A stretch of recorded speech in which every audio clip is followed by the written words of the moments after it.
Welcome back, ladies and gentlemen, to LCK Challenger Spring 2023. I'm Atlas, joined by Chronicler here for the second series of the evening, where T1 will be taking on Nongshim Red Force. Indeed, those are the Korean casters once again showing up on screen just for half a second before you come over to us and get ready to enjoy what is going to be potentially a relatively competitive match. Now, Chronicler, you were saying the Nongshim Challenger roster is pretty good. Well, yeah, based on what we've seen. I don't actually know that much about them because, of course, the entirety, in case you missed it, of Nongshim has been called up to the LCK. That's where they are right now. Are they doing great? Not so much, but we love them nonetheless. They're a very lovable team with a lot of shenanigans, very interesting characters on there. And as expected, they are struggling a little bit in a league with a much higher level of competition. But that also means that this new team brings new opportunities. But what we've seen from them so far, I think they are showcasing some of the hallmarks of a good challengers team, which is just great hands and a little bit of cohesion in team fights. That's that's all you need. You need to be able to match in lane, and then you need to know how to handle yourself in team fights. And that so far they've been able to. Took a single game off of D plus Kia as well, as you actually pointed out just before we got going. And that in of itself, I think, is pretty impressive. No, absolutely. We didn't actually, I don't believe that one was broadcast, that particular game. Probably co-streams. It was probably the co-streamed one. Of course, Challenger is run, broadcasted for the first 2 days on Monday and Tuesday, and then Wednesday and Thursday is going to be the co-streamed version. And we are unable to bring that to you, as all of us are commentating the LCK at that time. So, you know, it's just one of those things. If we could clone ourselves and do Challenger at the same time, you bet we would. But we can't because they haven't invented that technology for us just yet. Let's have a look at the standings here as D plus Kia, Harmer Life Esports, and KT all sitting at 5 points with only one game loss to their name. T1, they could get to +6 with a 2-0 here tonight up against Nongshim Red Force. And we'll see whether they can do that. And it is actually, in my expectations, one of the closer matches. The earlier match today was a blowout, pretty much. D plus made 2 mistakes at large that actually cost them anything, and outside of that were very much the overbearing, older brother that just, no, you're not gonna get to play the game. This is not allowed. We've been in Challenger for a year now. No, not happening, unfortunately, for Gen.G. They were unable to match. And for T1 specifically, they have a very similar formula like they had last year, which is they have a couple of really experienced players, Forest and Bay. Bay obviously the most, but Forest has been playing in Challengers for quite a while as well. And then you can also count Bout as one of the players that is definitely more experienced just because he has been Challengers last year as well. And then we have Dahl and Smash. And both these two players, Smash in particular, I think, very much we are developing new talent, and they are really good type of players. So really surrounding them with people that can teach them to use their brain, but their hands are already quite good. Yeah, and I'm looking forward to seeing how this team develops over the year as well, because I think that there is a certain thing to be said for having Bay on the roster and being able to add that more veteran voice that has been around the traps for quite some time. Of course, known as a set mid player all those years ago in the LCK, then moved over to the PCS and is now back in Challenger. But was never really one of those players that you're really excited about. On the other hand, though, Mihail, definitely a player that we're excited about, because like in our previous series that we were discussing people named after stuff, I believe Mihail named after a Maple Story character or something. Yeah, didn't we land on Mihail? Mihail. Mihail. Mihail. Yeah. Mihail. Yeah, that's what I was saying. Yeah. Well, he's anyway, saying Mihail. It sounded more Hebrew than I can personally speak. Oh. As overall, oh my God. Well, in terms of pronunciation. Yeah. Well, now we've got, once again, Sounder is back. This guy impressed us in his debut game. Just going to try and move right past that if we can. Call Me is going to be in the mid lane. Sorry about the Carly Rae Jepsen references. They will happen. Jiwoo and HH.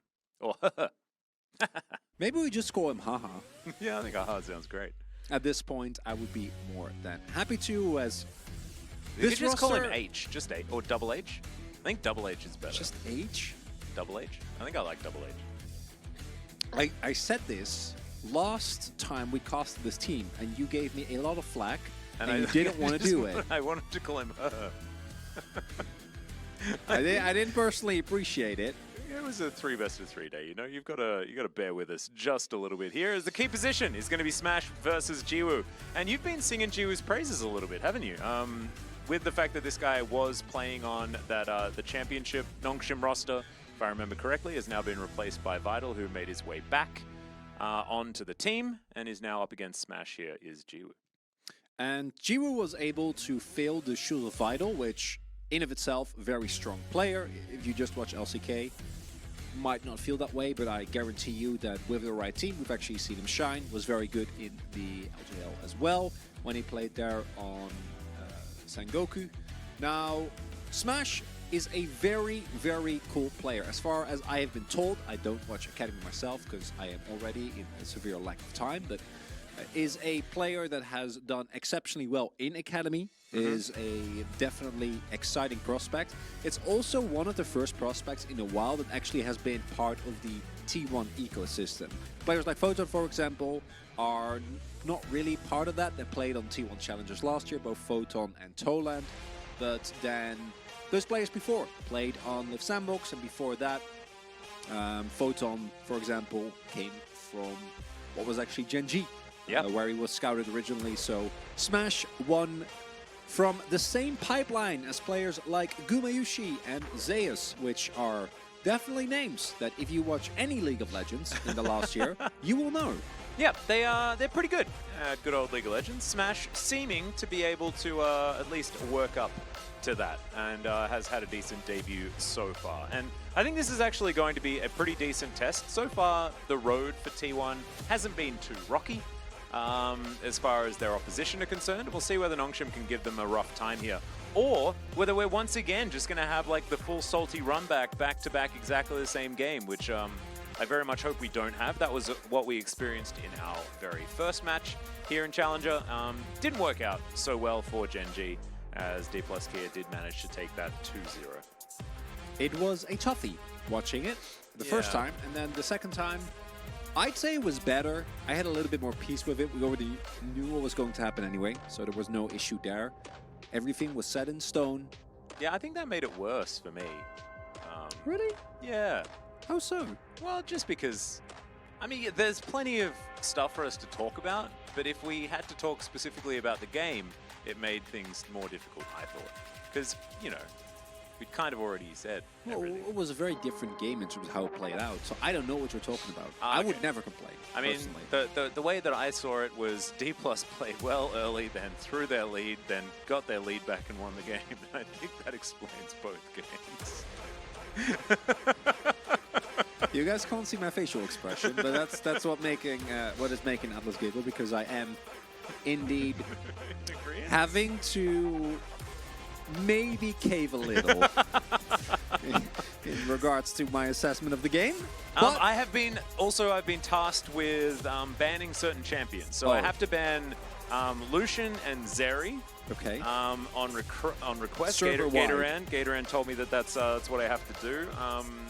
I believe there was also a Gnar that I was told to take away. A few others that I'm supposed to get rid of. So. I thought that it was your responsibility to remind everyone that we are playing challengers. This is not the main LCK teams have not been fired. This is not a new. Wait, are you saying that Faker's not playing today?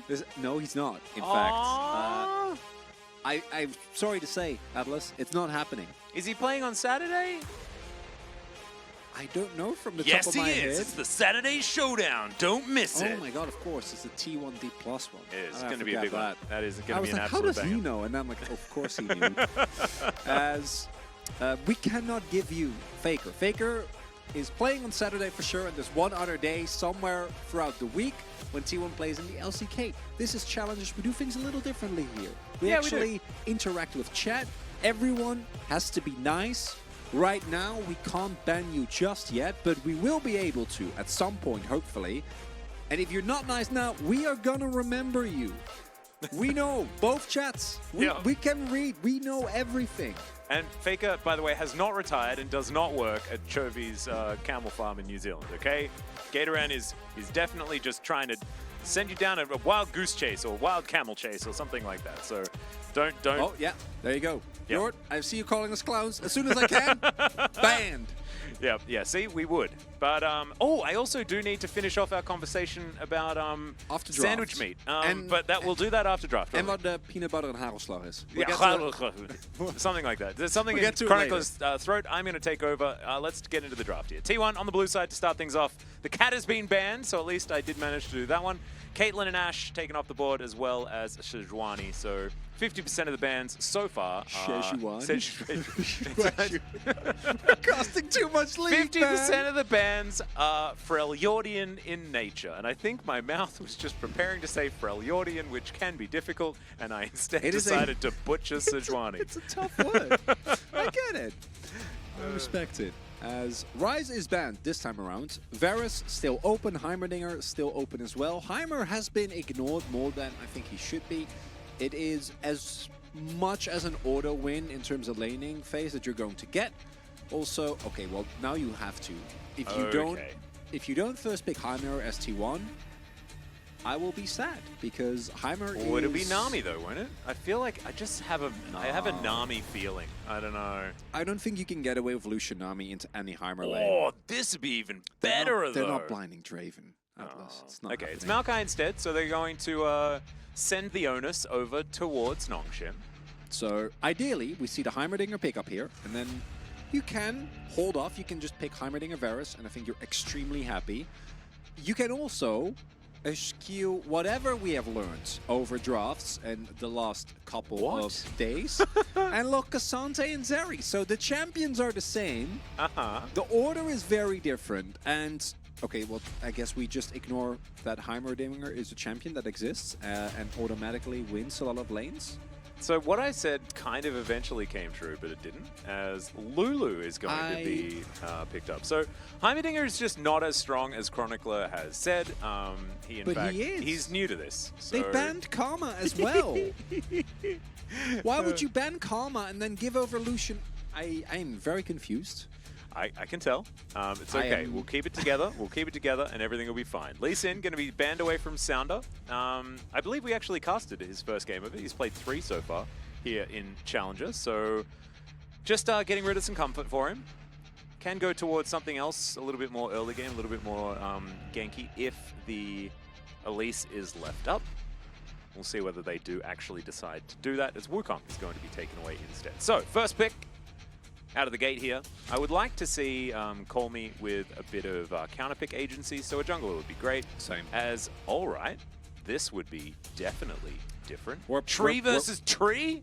We can get into that once it actually locks in, because I'm pretty sure we're getting pranked. Yeah, it's definitely not happening. Seems like the most likely one, based on priority that we've had thus far. I don't like Jarvan into what is already available here for T1. I think getting a high level of impact into Lucian in general is hard. Nami makes your life very miserable as well. Obviously, in terms of ganks, when she doesn't have Flash available, she's an easy target, but there is still Wave and Bubble. And if they now pick Azir, then you're trying to play a hard engaged champion into Maokai and Azir and Nami, and I don't think that's going to work very well. So, but okay, so yes, everything that you've said, absolutely correct. No. But the best thing is that we haven't seen Jarvan all that much recently, so it's kind of new. I'm into it. It's a new champion. Yeah, this isn't. This is Victor. Ha ha ha. But it is the first time that Call Me's played it, if it is going to be locked in. So that's kind of cool, isn't it? I am not one for relentless negativity. I prefer not to speak when I want to be negative. Oh dear. Does that mean that solo cast incoming? Oh god, he's done. It's over. Well, here I am, just Atlas with you guys. Thankfully, again, I have the beautiful YouTube chat and Twitch chat here by my side. And we can have a great chat about it. Astro Nautilus talking about Jarvan Giga Chad. Everything's just amazing. Jarvan, the best champion that we've seen so far in this particular draft. Everything else we've seen a billion times throughout the last couple of weeks. And so I'm just excited to see Sounder make some impact on the Demacian Prince himself. Because I think that Bounce Life is just going to be really hard. That's about all he's going to achieve here. I don't see the Jarvan angle. The Jarvan and Victor, combined I actually think are quite strong. I don't mind that combination specifically. I think in terms of team fighting, it can do a lot. If this was a Varus lane, I would be completely okay with this. But it's Lucian, so Lucian doesn't care about you locking him in. Azir doesn't care. On the contrary, probably doesn't mind at all. No. Has multiple ways of dealing with it. Maokai is self-explanatory. Don't want to lock him. That doesn't really do anything. And then Jax also doesn't care, so you don't really have any champion.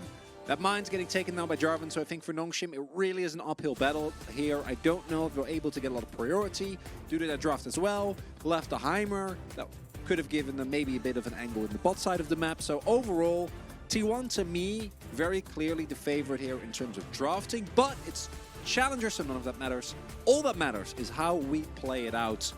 Absolutely. And yes, Astro Nautilus, Lucian can dash out of a Jarvan ult. So indeed, it does mean the only champion that you can reliably lock down is going to be the Nami. If you've got some more enemies around, so you know, theoretically, Maokai could just twist and advance his way to somebody else and get himself out of a Cataclysm. So, the Jarvan, going to be a difficult pick to make work. However, Sounder has shown that he can really make stuff happen. And we all know that Jarvan, if he can just get around the map from level 2 onward and start doing some ganks, he can really affect some lanes. So, we'll just have to see. Because I think that if he doesn't, the game could just kind of fall apart for Nongshim. But let's find out as we rock out, as we get into the first game.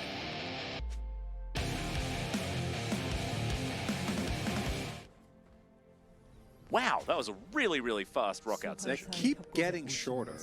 Whew. Man, I've got a little bit of a headache because I think I got whiplash because I had to stop headbanging so quickly. Don't do that. It's bad for your neck. I know. I just wanted to rock out for a Careful, little bit we longer. care about you. Oh, thanks, man. Yeah. Appreciate that. If you drop out, LCK is immediately doomed. Well, none of us can leave. Well, no, We're all locked in there. LCK's not doomed. Valdez is doomed. It's just completely wrecked forever. I would never do that to you, Valdez, if you are indeed watching. I'll be here forever. Smash and Bout just chilling out in the river. Everybody else kind of doing the same. I don't Double usually H just making his way down. break that easily, but every time I see Chovy's camel farm in New Zealand, I just lose it.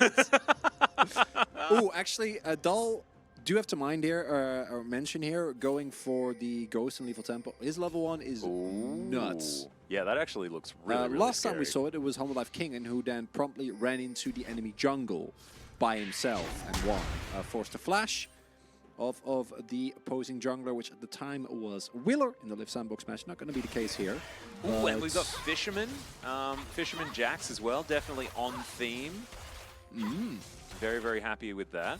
It was either Fisherman Jax or Pax Jax. It's a similar yellow, but I'm pretty sure it was Fisherman.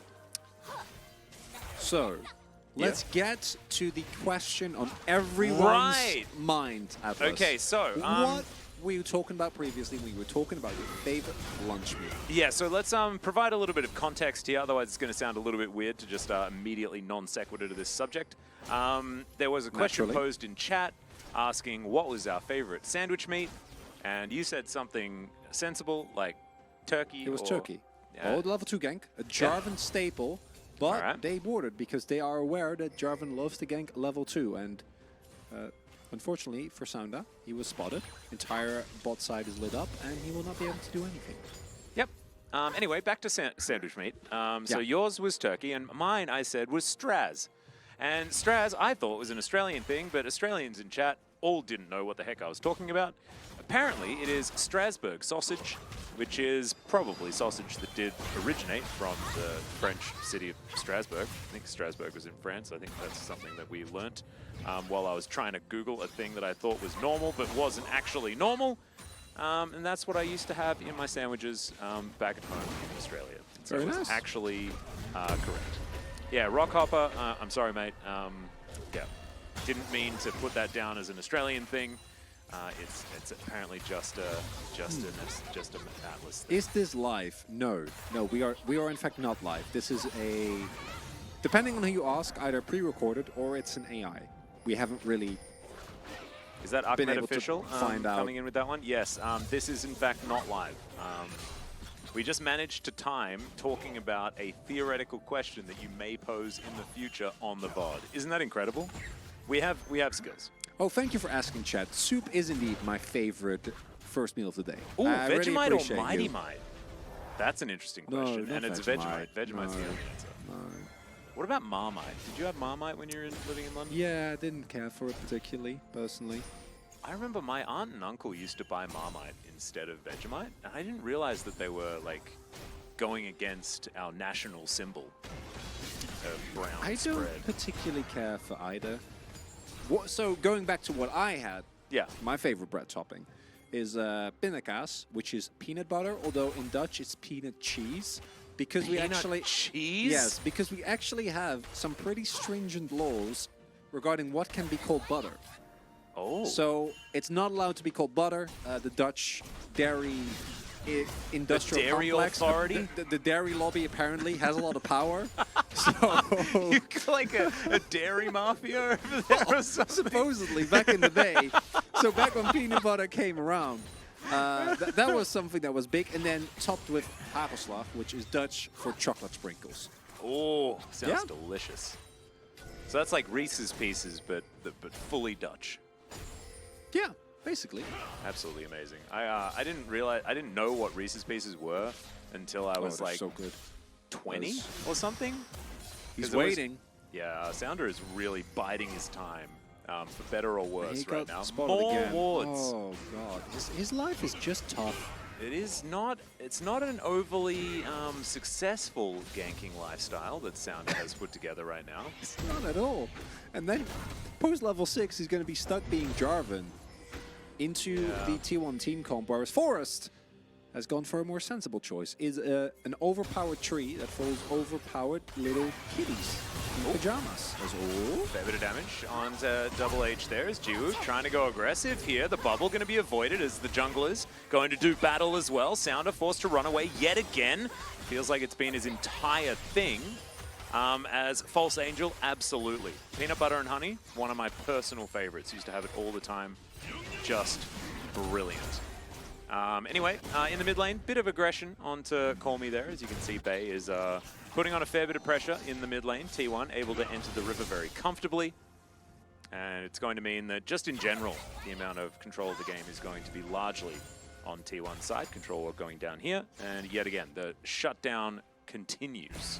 I do want to highlight that what Sounda is trying to do is actually the right call, right? Like he's been looking for ganks starting at level 2. And for the first 5-6 minutes of the game, he's been continuously moving around, trying to find angles. But unfortunately for him, T1 has been pretty diligent about their vision control. Additionally, the setup in mid sucks. Victor is just not good at setting up ganks, especially not this early on, especially not against the Zir. So there's not that much he can do in that regard. And really, no lane has good setup for Jarvan. So you're a Jarvan that needs to get off early ganks, but none of your lanes have good setup for early ganks, so you're really relying on your opponent going in very deep. But every time they do shove up and they do use they do get priority, then T1 has a lot of coverage. So it's over, and here again, look, he's getting tracked at every point. They've been aware of where It's just Sounda wards is. all over this map. That's the problem. There's wards, there's saplings, right? And he can't really get anything done, and it's not like the Jarvan is immediately unplayable. But I do think that it's going to be extremely hard for Nongshim to get full value out of this pick, given the current game state, as we go into the team fights. I think Maokai just provides so much more than a Jarvan does with how strong the pick is right now. Oh, yeah. And into the comp that T1 has as well. There is combinations of champions, like I mentioned. If this is Varus and Victor for T1, it really changes the equation of how much value do you get out of it. But that's not the case. So it is what I assume, call that has been made to protect Sounda, and maybe he's a very avid Jarvan player. Researching these players is hard because, again, they are very young and have not played a ton of competitive yet. Yeah, and also maybe they just wanted to have a little bit more agency in the early game, right? And Jarvan is always going to be able to do that. You're going to have a bit more ganking control and counter-ganking control at your disposal. But to bring it back to, you know, the issues at hand. Oh, we're talking about fries now. And also fairy bread. Do you know what fairy bread is? That's just bread with sprinkles, right? Yeah, absolutely it is. Yeah. I think that was a bit of an Aussie thing. Yeah, it's just boterham of hagelslag. Yeah, yeah, that's exactly. You took the words right out of my. I'd never say that. Yeah. As there's the flash twisted advance to come forward here as the tidal wave doesn't really do too much. Double H running for the hills as the flash comes in, but Jiwoo stands his ground. It was kind of beautiful. What he did just there is now Sounder making his way in. The autos are going to come through, and that is first blood for the Zeri. Bout trying to turn it, does manage to take the Zeri down, but it's still a double kill. My goodness. I think it was the minions that actually picked up the kill there. A double kill. Jiwoo absolutely cracked there. Want to see a replay because I did not expect them, and neither did T1 clearly, to get that much damage out of this gank. So looking like a nice opportunity. You have the lockdown, but unfortunately, thanks to the movement on Lulu and the fact that Jiwoo tanks like half a calling here, has barrier, plus a Lulu shield, plus has a very big ultimate, is just able to gun down multiple people. And then here, minion auto attacks, I guess, going what was actually the very last killing blow there. And as a result, oh my god! They have a 1k gold lead on a Zeri. With a shield bow! Yeah. Already completed. Level 7 with a shield bow, 10 minutes in. My god. As we were saying earlier, nothing really matters when it comes to draft, when it comes to challengers. And moments like this make you realize, okay, that's how Nongshim won. Even though Vital left them to go to the LGL last time around. Yeah, Jiwoo is... Yeah, this is the really scary thing for any T1 Challenger fans, is that this is the wrong player to give a big advantage. Because all these players, 100%. Yeah, because Jiwoo is just A, the most experienced out of all of the players on this team, and B, pretty damn good. So very excited to see what he's going to be able to do with this advantage that he's picked up for the team. 1,000 gold, the lead after all of that. Team Liquid Jiwoo next year. That one got me. Oh no! What got me was Aussie caviar being I read it. I don't. No. I don't want to. I love it. By the way, there was a question: crunchy or smooth peanut butter? The standard. I like crunchy. I'm a crunchy man too, and that's why I like peanut butter and honey, because generally crunchy peanut butter, if you get like the natural good stuff, it's less sweet. Interestingly enough, I've had both American-style smooth peanut butter and Dutch-style, and the Dutch is actually considerably less smooth. That I like. Ah, okay. I don't like smooth, as in like the Skippy type of...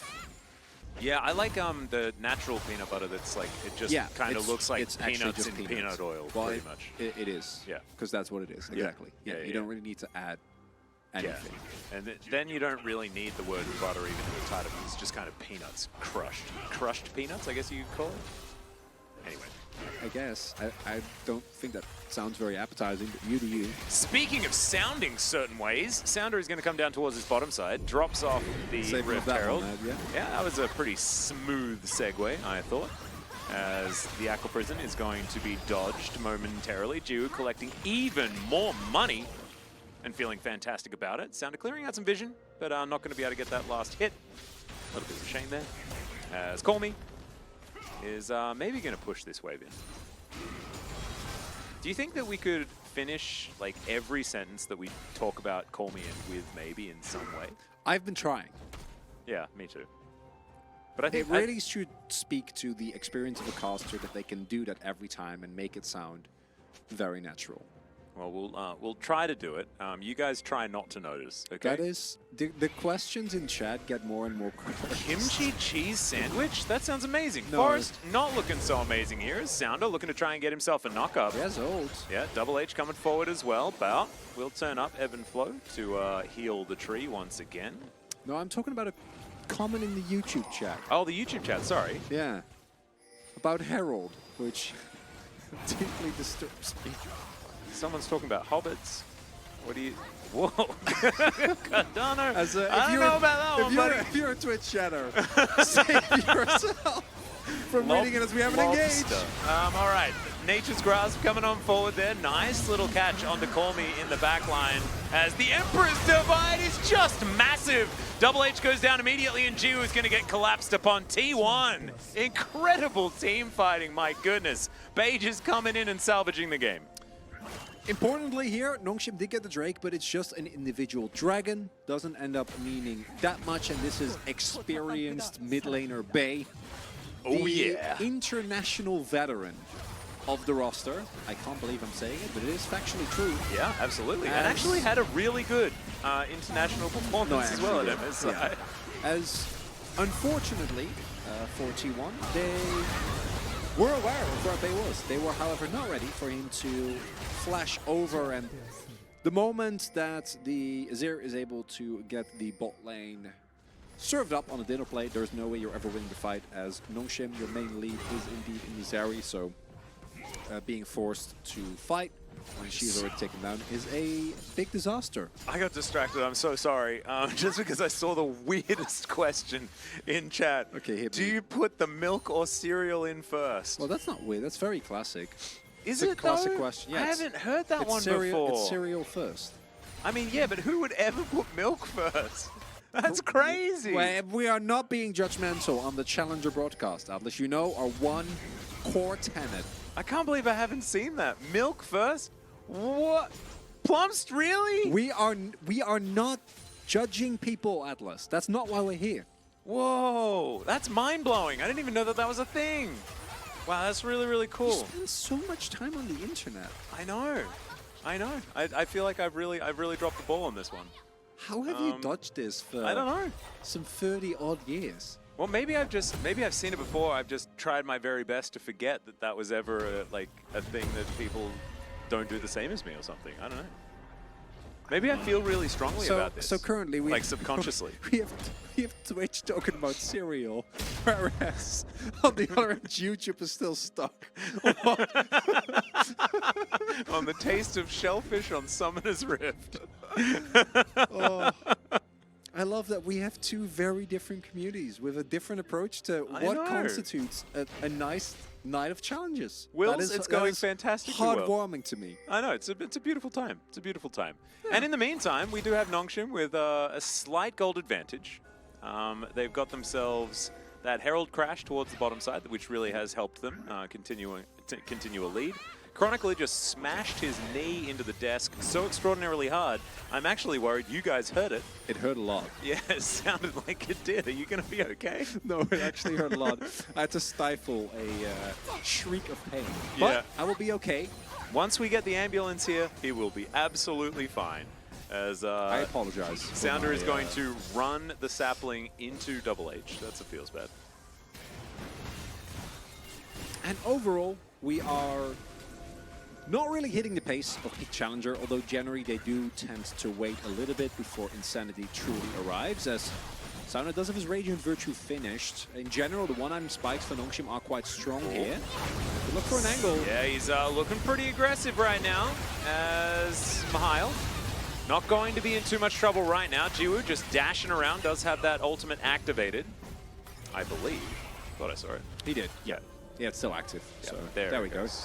I got pranked by that once as well. Yeah, the big zoom out means that it's harder to see the differences in Zeri. Anyway, very even otherwise, and T1 will grab control of this Herald, so should be able to pull ahead at the end of this, you have to imagine. The problem that we're witnessing here for Nongshim is that ideally you want Jarvan to engage. However, if Jarvan engages here, no one really gets to follow him besides Miao, and even if he does, just the two of them aren't really going to do anything, and the rest of Nongshim really needs to respect the short-range threat that a lot of the other characters from T1 have. So generally, Sounder now is stuck waiting to get engaged on, and then he flag and drags away, and then that's the start of every fight. That's happened like 3 times now, and yeah, it again really highlights that draft, especially in Challenger, doesn't always mean that much. But certain champions need a good environment for them to really do something, unless they're overtuned, right? There's been times where Jarvan is just insanely strong in general. If either level 2 ganks are really good, if a lot of immobile AD carries are strong, sometimes his passive is overtuned, right? So he wins a lot of early duels, and then you can use the early spike from that to get your way around some objectives or force some fights, and that's all fine. But that's not really the case right now, and you really need, in cases like that, to have a pick actually work out. I am not reading chat right now, but Atlas is aggressively giggling as the Drake is taken. I shouldn't have glanced. That is too great. 2 Drakes being picked up here for Nongshim. The comment was chronically eat cereal with soup instead of milk, and it just got me. Mahile tanking a whole lot underneath this turret right now, as Shirley wasn't quite able to finish the outer turret in mid lane, but it is still very, very low. Should be just a matter of moments before T1 can get down there. Polo Shirt also had like the most ridiculous thing that he said as well, and that also broke me. So I don't eat. I just eat my oh, cereal. It's Jeff Soul! Like a normal person with water. With what? I'm kidding. You should have seen your face.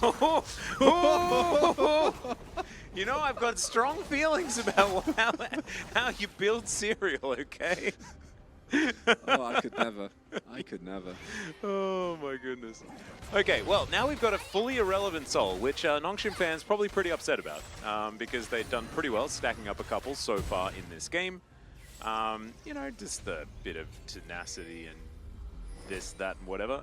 That'll be fine. I do got to agree that glancing over at the YouTube chat every now and then does fill me with worry and a mild sense of dread. Yes. Some of the questions that are being posed there are not fit for a casting mind. I need to keep my head in the game. You take the responsibility as they go in. Yeah, indeed. Forest taking a lot of damage. There's the Cataclysm, the value of the Jarvan, just extraordinary as Jiwoo's just flashing on top of Smash.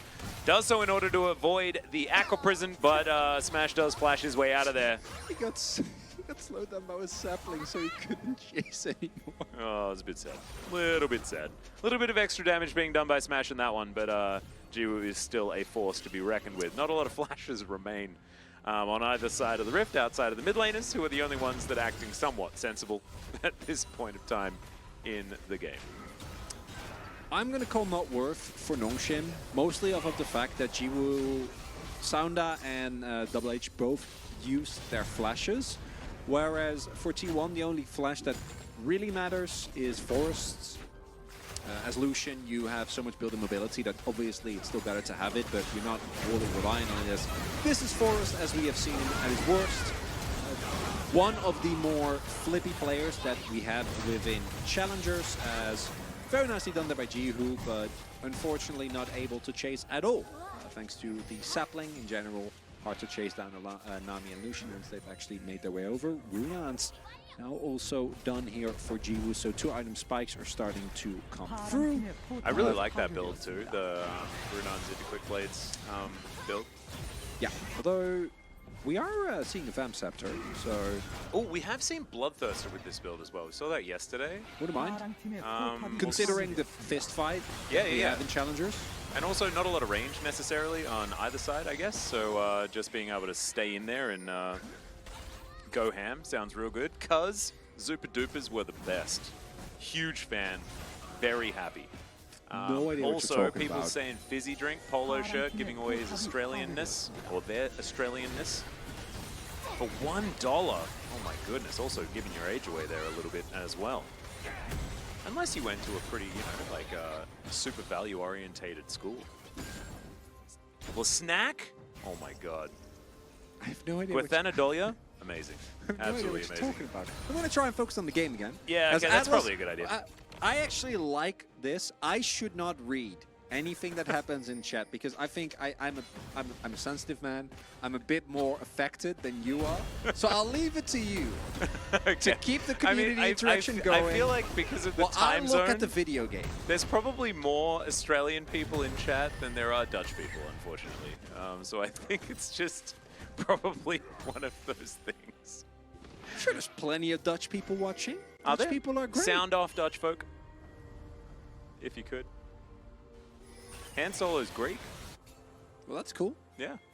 Greece has a pretty big and active League of Legends scene. I actually was pleasantly surprised Ooh. seeing some of the... Leanback is back when I was still Austrian, and they have a casting UM. Vienna dialect. It comes close to Dutch. We've got Nice. someone almost...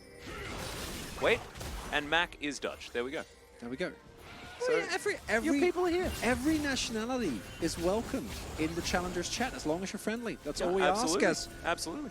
Just thought This the is time Jeff's zone might soul, help. so it doesn't actually matter. What matters is who wins the team fight and is then able to get towards the Baron. All right. Keep that in mind as this fight kicks off. And it's Soul Point. Colmy making his way on a relative flank. Mihail trying to get in there into the back as Dal and him are going to start fighting. In the meantime, Nature's Grasp comes forward. That is going to be Soul Point denied, but can Dal get out of there? The answer is yes. He does have access to the leap strike. Smash has to dash away, takes Chaos Storm to the face. You don't like that. It's generally painful. And Nongshim just going to have to sort of walk away with the tail between their legs. But don't lose too much. Still can fight for a potential Baron or something like that. No real blowout. In fact, no real change to the game state. I'd argue very little. Yeah, there is, as mentioned previously, individual Drakes actually don't mind as much when it comes to the Jeff variety of dragons. Also, I don't remember whether this question was answered yesterday. How is it spelled? Have we landed on a spelling yet for Jeff? Because there's like 3 different ones. that you can- J-double-F. The easy one. Yeah, because Okay. remember, Valdez named Jeff whilst in the chat. So Well, I don't called him remember- Jeff, J-E-F-F. Yeah, I don't actually remember how he typed it. I just remember you talking about Jeff, and I just kind of ran with it. All right. Yeah, well, Valdez did spell it for us. Thank you, Valdez. G-J-E-F-F, says Cuz. Yep, that is Cuz. absolutely not what it is. Opinion on getting one-tapped by a Gangplank barrel. Well, if you let Gangplank get to the late game and he can one-tap you, then either blame yourself or blame your team, depending on matchups and your jungler. Yeah, Because he should not be able to do that for free. yeah, if you enjoy it, I mean, I guess, like, to each their own, right? I think that it probably feels pretty bad. I don't think that was implied. What do you mean? Don't think you enjoy playing against the 4 out of 10, personally. If you are against it, if you're with it, it must be great. It depends what your goals are. How does it depend, Atlas? Explain it to me. What if you want to die as quickly as possible Why? in a League of Legends game? Why? I don't know. No, why? But I'm just sure that there is a reason why someone would want to do that at some point in their life. Why? Give me a reason. I don't know. It's not up to me. It's up to the person. I'm just saying, Any, freedom of choice. any possible reason. I don't know. There's almost a fight happening here. It's G by himself. You're standing not in front getting of away 3 with people. this, Atlas. No, it's fine. I will let it go. I will not relentlessly haunt Yeah, you what for about one getting comment. a really fast back to the beginning of the game and you get one shot by a barrel?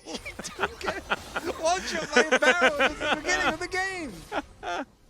Oh, that would be a pretty strong gangplank at that point. All right, Bay clearing out a minion wave. Call me. Gonna maybe clear this one up and should do so pretty quickly. As Smash under the turret. Doing the same thing. The game somewhat slowing down here. 300 gold difference as... they know. Oh, that was I that was love a that. swift claiming of vision. They knew immediately, unfortunately. We Kinda do liked have that double they stuck on teleport it. available. Wow, the Baron got really mad at Call Me. Felt it had Everyone reset. else left. No, I felt it had already reset. But no, Baron has a long memory. it does. Like an elephant. Apparently. Whoa. What's... Now I'm sad. Why? I hope no one takes Baron this game. Because Elephants are beautiful, noble creatures. They are. Maybe Baron is too. Oh god, I didn't want to You've have never empathy for considered Baron. that. I didn't want to have empathy for Baron. Maybe Baron is a really nice guy. You could get- possibly know. He gets killed all the time while we're at work. Yeah. Well, I don't know, it's just sad. I know. Oh. Yeah. But what are we going to do about it? With Fact of life, Anadolia, unfortunately. that is not how you spell They Jeff. are just taking Nash. It's Yeah. just Well, going to be gone. well, Forrest is going to make his way It's in. gone. It's likely to be, it could be a 50-50. He's boosted, he's gone real fast, and yeah, it's secured. The Jarvan does immediately fall down, but Dal's also in a whole lot of trouble. And Nongshim, I guess the strategy is walk up to Baron and take it as Bay picks up 3 with the Emperor's Divide and they all get mown down. All right, T1's answer to that is kill everyone. And I guess that works too. That right there is the most challenger thing I have seen since yesterday, because yesterday there was a lot of challengering going on. But my god, Nongshim had the perfect heist. They gave up their Jarvan, who cares? They got Baron. They could have just sailed off into the sunset. You know, they could have raised their fist. We could have had, I forget the song at the end, The Breakfast Club. Don't You Forget About Me? Yeah. Yeah. That's the one. I don't remember. Well, doesn't matter. That could have been them, but instead they tried to hard force a 4v5 fight. It wasn't even a fight. I think they were just poking. And then Jiwoo gets tagged by a sapling again. And then they die. Because what happens here is a perfect situation, right? You get the Baron on 4 people. Doesn't get it on Jarvan, doesn't matter because Jarvan is never going to go solo anyway. And then because a few health bars are low... Oh, Jiwoo. Well, it's a team Why, though? It's not just him, but it's definitely also him. As, unfortunately, that is your Baron power play now. Minus 2,500. Love it. Love to see it. Absolutely amazing stuff. There is still 1 minute 20 on Colmy's Baron. We might be able to get something back. Starting with this turret. So there we go. So now it's closer to like 1.7. Something like that, I guess. 1.8. There we go. Double H. Gonna have to wild growth himself. That's gonna be dangerous times. Jet set radio for Jiwoo. Gets him over towards Dal as Mihail spotting the Fisherman. As now it looks like another inner turret may go down. This Baron power play is the weirdest thing ever because they're trying to find their way back from a terrible position of power play. I don't even think power play is appropriate. Weakness play, the Yeah. Baron weakness play, as, all right, Smash might just die. That Chaos Storm is doing, look at Bout, he's like, oh god, what am I doing here? Okay, inner turret, gonna take a fair bit of damage here. Sounder slowed down, that's a good tidal wave, but Mihail is very tanky. The Q almost connects as the Nature's Grasp is going to come in, but he's able to unstoppable it just fine. So one thing I do really like that we've seen Sounder do very consistently is being able to buffer his combo. Not relevant to the play, I just want to highlight it. He's been doing it a lot into the Maokai Nature's Grasp. Forest also has gone for a very AP heavy build, which in this situation I'd actually prefer if he didn't and went for a tank build regardless, because Horizon It looks Focus way more now down. fun though. Yeah, and you also get a lot more first strike gold, but it also makes itemization a lot easier and effective for Nongshim, and it takes away from a lot of the damage of your Azir. Now, Azir's main job in the team fights has been just kind of shuffling people into a corridor and taking them down very efficiently afterwards, but I do think that there is not really a necessity for Forest here to go for full damage, besides the fact that it feels good. And thus far, to me, the diminishing returns are pretty high on actually building full AP Maokai, because the saplings, the vision, and the slow that they provide to me is the biggest value regardless. Probably, as I say that, we're now going to see Soundna go to like, it's not too bad. I was afraid he was going to go down to reasonable, to like 50%. I was like, oh. He does have a force of nature as well as his point. Nocturne, so yeah, you're right. It's going to be hard.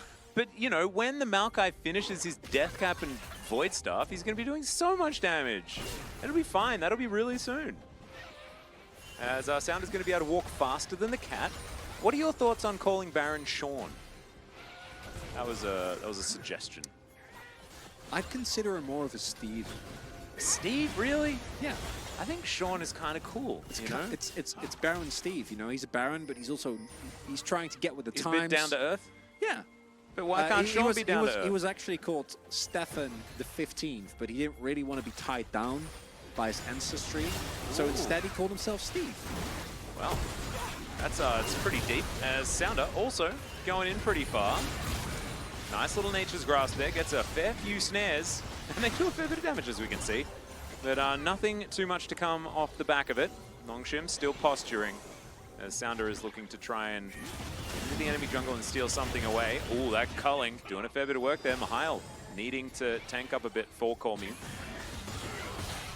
Now T1 on the offensive. I was unable to say maybe effectively. after saying "call me there," which made me very sad. You're trying your best, Atlas. That's all that really matters. I feel like I just dropped the ball. I just dropped the ball. Total damage is a large number for the Maokai. Yeah, of course. Is it meaningful? We'll have to see as this game goes on. Currently, T1 sporting about a 2.5k gold lead. Ooh, we have a deep TP coming in here. All right, that's the culling. That'll start it off, and the Jarvan's dead. It's kind of what we illustrated earlier in the game, and Sounder's like, this is why the coach was like, it'd be a bad idea to pick Jarvan.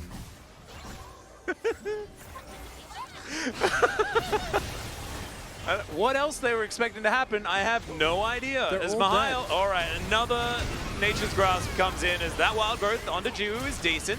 Oh no, the flash after the Emperor's Divide was very, very sad. Call Me did fall down, buying space for the rest of the team. As the Drake is alive, but it seems like no one cares. I am in a modicum amount of physical pain because the sequence of events we just witnessed. And the fact that you smashed your leg into the No, desk. the leg's fine, and actually this has distracted me from the pain of the leg. Hey, there we go. That's like what my dad said. If you hurt yourself in like some other place, you just smack yourself in the head with a brick. And then you forget about the pain in the other place because your head hurts because you hit it with a brick. There is no way that this works out for Sounder, even if he does get out. And they're trying to synergize with Mihail's teleport, but it doesn't work because it's not timed well. And then, as a result, there's teleport advantage, and Dark comes in, which sets up a scenario. But this is actually quite a split fight, so Jiwoo could probably kill Bay there if he had actually been able to flash over the wall, but he failed to flash. And overall, this game has been marred by some inconsistencies in terms of mechanical execution. And I want to reiterate for everyone, That's one way of saying I want to reiterate for everyone involved that this is the Challenger stream. We are trying to be constructive here. These players are very good, but they're also rough. They're diamonds in the rough. You know, if you find a diamond and it hasn't properly been and then the Cave of Wonders, the whole process. The Cave of Wonders collapses, and you have to find the magic carpet. Okay, you're getting way too many metaphors mixed up. I just want to focus specifically on Diamond in the Rough. You need to go through the process, and unfortunately, the process has moments like this. So 5 years down the line, when you're in an LCK final, you don't make that exact play that we just saw. You learn that you learn. Touch nothing, touch nothing but the lamp. That's what you have to learn. And then you can get the you know, get out and it's fine. Diamond in the rough. In goes Bay. Emperor's Divide is going to be stopwatched by Jiwoo, but the timing was so beautiful of the Aqua Prison. And that is going to lock him down. Tidal Wave also coming through at exactly the right moment. Mihail steps forward when he absolutely shouldn't have, but he's Cassante. And so he's able to walk this one out, but now the base has been broken, and T1 have really come together towards the end of this game. About 8,000 gold now in the lead for them. And it's looking like there were some issues earlier on, but they have been tidied up. Sounder puts Dal into the baby cage, but he is going to get out and just fight back beautifully. Nongshim just have to watch while the rest of their base is obliterated. And overall, for Nongshim situation prior to that catch in topside, somewhat salvageable right now. Don't think we can really state that anymore, even if the spikes are being hit on Call Me and Jiwoo. With how incredibly far ahead T1 will be in terms of map pressure, it is really hard to get any play going. Their vision control has been great, and it's really a couple of mis-executions in those mid-game teamfights. If they don't get caught around that Baron after they get it, they probably win.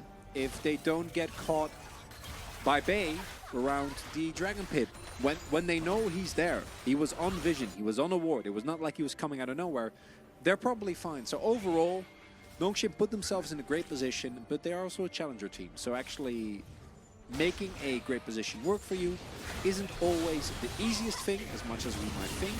Oh, Call Me. That is a troubling situation. Does have Zhonya's, so he wasn't under any immediate danger, but this inner turret absolutely is. Gets torn asunder extraordinarily quickly. Sounder now making his way back, slinks into his base gate as Flygon giving away his position as he walks in and out, as you can see. Forest throwing cats around. You should definitely not do that, but he's going to, because it does a heck of a lot of damage to the enemies. Nature's Grasp comes in. Mihail looks for a flank angle here. Can find a cute little ult, but instead, Smash is just going to hit him with his auto attacks. And the Cassante is likely to die. The ult's not going to get him out to safety, and there it is. It was a good little attempt, but I'm feeling the desperation here, Chronicler. It's because they are very desperate, Atlas, and unfortunately from this point onward, not a lot that Nongshim can really do. Also want to highlight that even though it felt like Nongshim, particularly their bot lane, really popped off, Smash is still deathless. There were a couple of moments where it felt like he was taken down, never actually the case. Really, really nice weaving in and out as Lucian. Not necessarily the most aggressive Lucian play. I think he has been playing very respectful of the engage potential that Sounda has. A lot of the poke from Call Me. Also, even though it didn't actually matter with the overall outcome of the game, has been impactful in some of the mid-game situations. But Salavike gold leads. Ultimate comes through, and I think this will be the end. Yep, Sounder is definitely going to at least have to try and vacate the area. Colmy is going to press the Zhonya's button, but I think he may have to flash as well, and he has to do that also. This Nexus, not long for the world. The Cataclysm, just a bit of a hollow echo. As, yep, Sounder will take a fair bit of damage here. Very low is Smash, who's trying to hold on to that deathless situation that he has. Dal is the one that's doing most of the heavy lifting here, and there goes Colmy. Smash is just having a field day, and he will complete, almost, the triple. The triple is actually going to belong to Dal. It's a full house. Dal's full of smashes, as T1 do take down the Nexus, and I have to figure out a POG. If you want the easy answer, you can flip a coin for either Bay or Smash. Personally, I think it's Bay. I went with Bay as well. His mid-game fights, to me, were what really was the big difference maker in this. For Nongshim, you might not like it, but this is what peak challenger performance looks like. Really great individual moments, immediately followed by moments that make you go, why? How? What happened there? And it felt like Nongshim had a much bigger lead than the nothing lead that we're seeing in the gold difference. It's more so that they had a decent lead and they were in a great position in the game because their most important carry was very accelerated. Yeah. That in and of itself doesn't win you the game, as Nongshim clearly found out, and really a couple of key moments of restraint would have probably gotten the win. They don't win necessarily. I do think that the T1 composition still has a really, really hard to deal with. You have a Jax winning in a side lane, you have a lot of range, really good team fighting power, Lucian that can blow up everyone but Cassante, really, on Nongshim's side. But it wasn't, in the end, what made the difference. It was just Nongshim making a couple of really bad calls. Yeah, and if you had have told me about 4 years ago that there would be a professional game of League of Legends where a Maokai did 10 times the damage of a Jarvan, I would have laughed. But that's kind of an actuality of what's happening here. Bay is going to pick up POG. We were both correct this time around. I've got one wrong today, but I'll accept it, as I back-to-back voted for Lucid in 2 identical games, and he got it in one of them, and he didn't get it in the other. So, I don't know. It's a riddle that I can't solve. Does make a lot of sense. No, it certainly does not. 2-2 and 10. The guy just hit some amazing shuffles. Really held the team together and held himself together as well. I think there was that one team fight that they were able to pick up around the Baron that really turned the game on its head, and I think a lot of it was to do with Bay finding a beautiful angle that he managed to achieve a couple of times this game. Not necessarily the biggest Azir in terms of damage, but he didn't need to be. He was there to create space for his team and to punish overextensions. And this is a really good example where we know that a player like Bay, for the LCK, just wasn't quite the level that he needed to be, which is still very admirable because he went to other regions, had a lot of success there nonetheless. Fairly decent at the Worlds as well.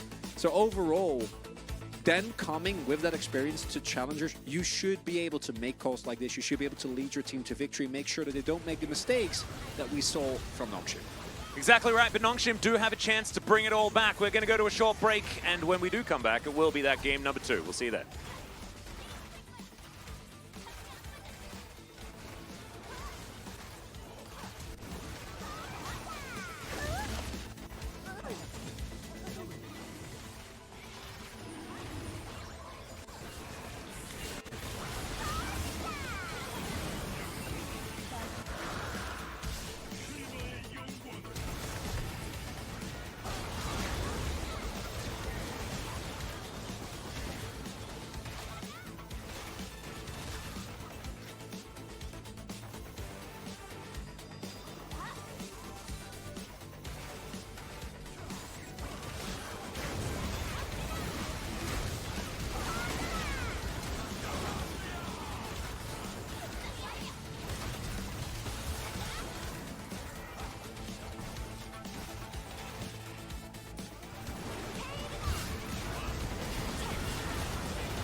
Welcome back, ladies and gentlemen, to LCK Challenger Spring 2023.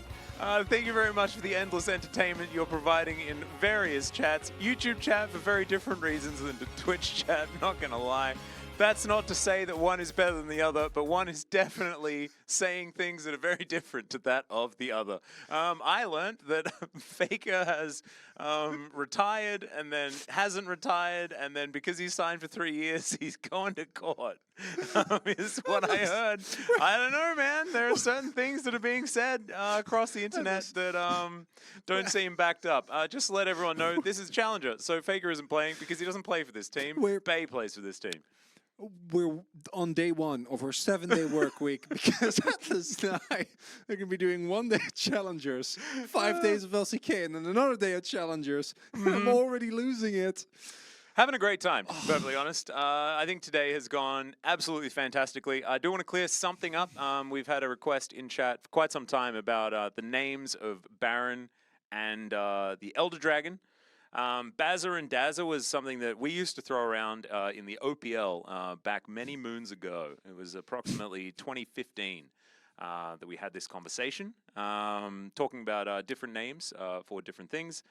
Didn't really, like, even in Australia, it wasn't really a thing that we really liked that much. Felt a little bit too colloquial, you know? So I'm not a huge fan of that. We'll have to go back to the drawing board when it comes to Elder Drake and the Baron naming.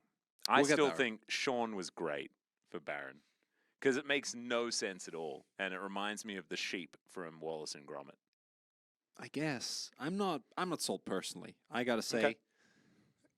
I know the name is out there waiting to be discovered, but I don't think we have done that just yet. What about I will talk about the game while you think a little bit. Yeah, about that. I'll need to think a little bit. Make sure that everyone in chat's doing okay as well. All right. Nongshim have selected the blue side just to start you off. Thank you very much. So, overall, there are a couple of really easy adjustments that Nongshim can make. Obviously, starting off with a side selection is very nice. Blue side should allow them to pick up something that isn't Jarvan, because both the level of play from Sounda as well as the overall level of the pick right now, plus the draft didn't really make a ton of sense, didn't end up working out at all. As you are very clearly thinking about something, I'm going to give you your opportunity in a little bit. Or have you, are you? No. Okay, it's still thinking. Brewing. Yeah, still thinking. Brewing, okay. But you go.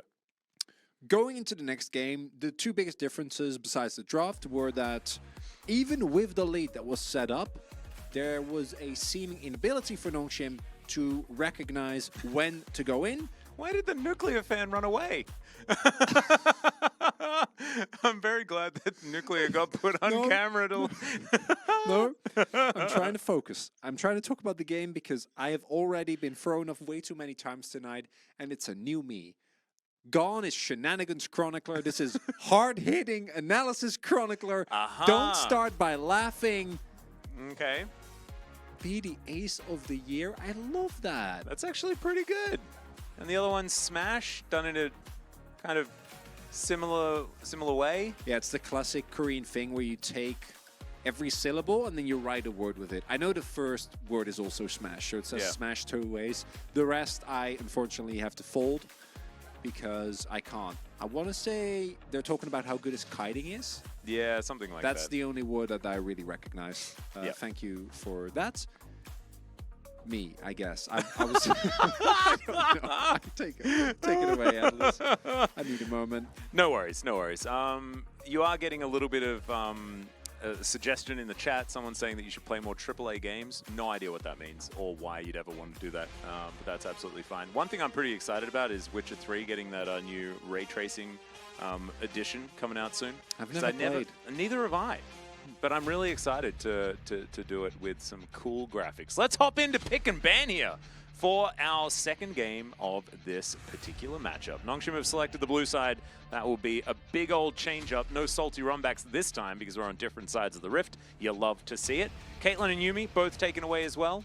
Yuumi bans, we're always happy about that. Golf claps all around. And Maokai priority might be high. Also, I want to give, as it does get banned, want to give a shout out to Yundo. If you don't know Yundo, he is both observer for challengers, also part of the LCK global team. So when we are doing the space, and I need to talk to you about that, I actually have some suggestions. Suggestions for the space? Okay. He's the guy that shows us the replays, that helps us when we want to pause stuff, want to talk about everything. Really, really great. And he told me how much money Malphite made in that game of a First Strike. And I want both you and chat to take an educated guess. How much money? 4.3K. And that is that. Okay, be somewhat reasonable, because obviously it's not going to be 4.3K. Higher or lower? So to give you an idea, if you play a Carthus game, for example, and you hit, I don't know, somewhere between 6, 7, and 1200, like you're really packing. All right. So 1.5. Okay. Seeing some guesses in chat as well. It was upwards of 2K gold. Oh He got God. 2,000 gold off our First Strike in that game. 2,000. I think Genoplay was the closest with 12K. T1 is already smashing draft here. You can just go for the Heimerdinger and pick yourself up the Wukong here. Hear me out. Okay. Canyon, in his stream, has been playing Jungle Scion. Lethality Jungle Scion? No, tank Jungle Scion. Oh, that's a bit less exciting. But that's still cool. Does he intentionally die to buffs to kill them faster? Not sure. Didn't catch. I caught about 30 minutes of one game when it was already 10 minutes in. All right. I wonder what T1 are going to play as far as the AD carry to pair with Heimerdinger. Because there's a couple of options. And whoa! Yes, play Zeri. They are just going to play. They are just going to play Zeri, and now they have the ability to ban away a bunch of different stuff that Jiwoo can be played with here. Like, Double H is going to have to dig deep to find a support, I think, given the fact that Cassante is going to be played by Mihail for the 6th time in a row. He's played actually nothing but this champion. Sorry, 7th time in a row. Yeah. He hasn't played anything other than Cassante. Yeah, Cassante is the best top laner right now. Well, I guess. So, I want to highlight that this is most likely the Jungle Sign coming through. Did receive a patch fairly recently. I don't remember the exact patch, where if you have a max charge on your Q, you actually do a lot more damage to camps. Already mentioned, as you already mentioned, there are also a number of cheese strats that you can do. Go for early invades, then die, take it with your passive, and then literally get a fast recall, but in this case it's actually fast, unlike many jokes about fast recalls. And the overall setup here for T1, I think, is so much better. As no, not okay. Oh my God. Okay. I am so confused. Is this Dal top lane Nidalee? This is something that I think, was it Wolf that was requesting this? I don't know. It could the also. Vel'Koz? It could also. Oh, if this happens, we have completely Vel'Koz. lost our mind. I'd be so ready for some Vel'Koz. Come on, Double H. Oh, Vel'Koz would be better than Blitzcrank. Stop Lulu. hovering Lulu. It's so boring. Oh, it's going to be locked in. It's okay. not even Jhin support, which I actually like as a pick specifically into Heimer. Not like it's amazing, but at least it's playable. As we are hovering a lot of fun champions. Don't get tricked, friends. Don't fall for these lies and this deceit. I still don't know who is going where on T1, because a blind pick top sign to me is very confusing. I don't. If that ends up being it, well, then maybe they might have blind picked Flex Scion, right? Could be the case. And they're like, we're happy to play it into Cassante. I do know that Forrest does love his Nidalee. Oh my God, it's Bay. Oh my God, it's Bay. Bay. Of course, it's Bay. How did we not see it? Because it's not set. Oh, it's like a triple flex. I know, it is actually a triple flex. And so the Camille could be also a flex in theory. We did see Showmaker play it last year or the year before. It was the year before, wasn't it? And it was terrible. I think Chovy also tried his hand at the mid Camille back in the day.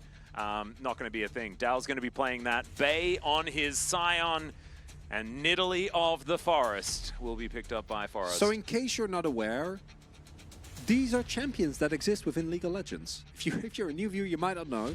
Sion, Nidalee, and Camille, all champions that actually exist. Yeah, I mean, Camille exists somewhat more than the Sion and the Nidalee do. So, one could say. Overall, want to highlight some of the compositional pieces here. For the T1 top side, and really the composition as a whole, I think incredibly strong. You will have a really good setup for Nidalee. I think in terms of prio, it is a bit more matchup or execution dependent. But your 2v2s look really strong. Your gank setup is amazing as well. And if you look at the bot lane, you will have perma prio. Heimerdinger, unmatched. The only thing that somewhat mitigates is the Karma, which right now not getting picked up. So Jiwoo and Double H should be in deep trouble in terms of actually getting anything to say about that lane, especially if Bout can set up. But for Nongshim, the one upside that they do have, as I really hope that Jiwoo is going for a on-hit Varus here. If you go lethality into mid-sign, you are not ever going to kill him. You just don't. He's never dying. Yeah. And he just walks in front of you and then charges a Q, and you don't do anything. Kind of hilarious. I'm looking forward to seeing Bay back on one of his burly boys in the mid lane, because Bay was definitely known for it. His set was notorious. In fact, his set was the one champion where you're like, damn, Bay's a good player. That was the one. That was the one. His mid lane set was fantastic. And Sion, kind of similar. Just take a beating and then teamfight later. It's beautiful. Let's get on to the Rift here for game 2.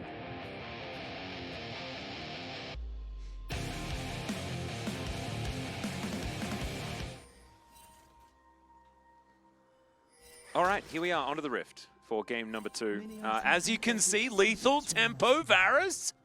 Very oh my good. Goodness. We saw the on-hit version of it yesterday as well, here in Challenger. We experiment with more things. It's just great. Absolutely love it. Yeah, not going lethal tempo and going on lethality Varus Redder when you're playing into Sion is... Oh my god. Really, really not it. And very, very tough. Yeah. So Twitch chat, I need to tell you something about what YouTube chat has said. Ishla says, can we call Elder Drake Captain Planet, since we combine the elemental drakes to make it? Kinda awesome. Maybe we do Captain Dragon? I'm kind of into it. No, it just has to be Captain Planet, because otherwise it's Captain Dragon, then it's just we've given a title to Dragon. I don't mind giving it. If you like it, I don't have any emotional attachment to Captain Planet. If you like it, Dragon Planet? Oh, I'm into that. Really? Astro Nautilus says that they can agree with YouTube chat just this once. I love that. I love to see our chats coming together. It's absolutely That's really our goal, is to unite both chats. Absolutely. And keep them happy. As we haven't talked about the Swain yet, which is a pick that in Challengers still reigns somewhat supreme. It's a very, very heavily skirmish-oriented league, so as a result, champions like that do have a lot of impact. Also want to highlight T1, as we saw earlier, fighting for the level 1 priority on the mid push, or the bot lane brush rather, making sure that Bout can set up his turret so that we'll have guaranteed prio right from the get-go. And this Swain into specifically the T1 comp does have a lot of value. It is mostly short range. Swain can really benefit in situations like that. Would also expect Call Me to go for a very max HP oriented build. You know, the Liandry's, the Demonic Embrace is another example. And overall, I do think this Nongshim comp has what it takes.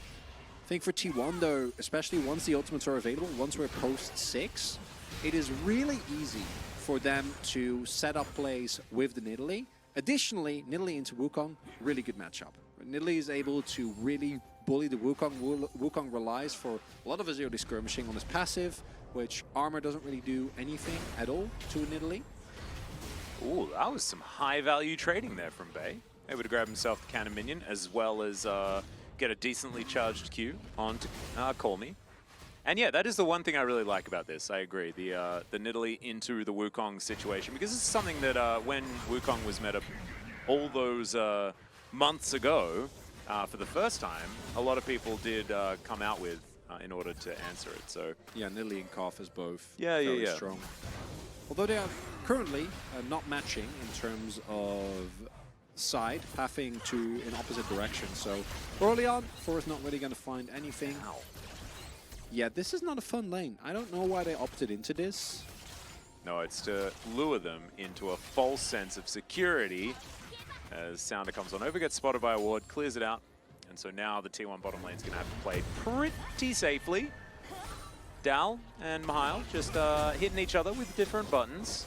Tactical sweep to come through here. Gets a little bit back there. Dal's actually finding some better experiences as Mihail charges up that Q quite nicely.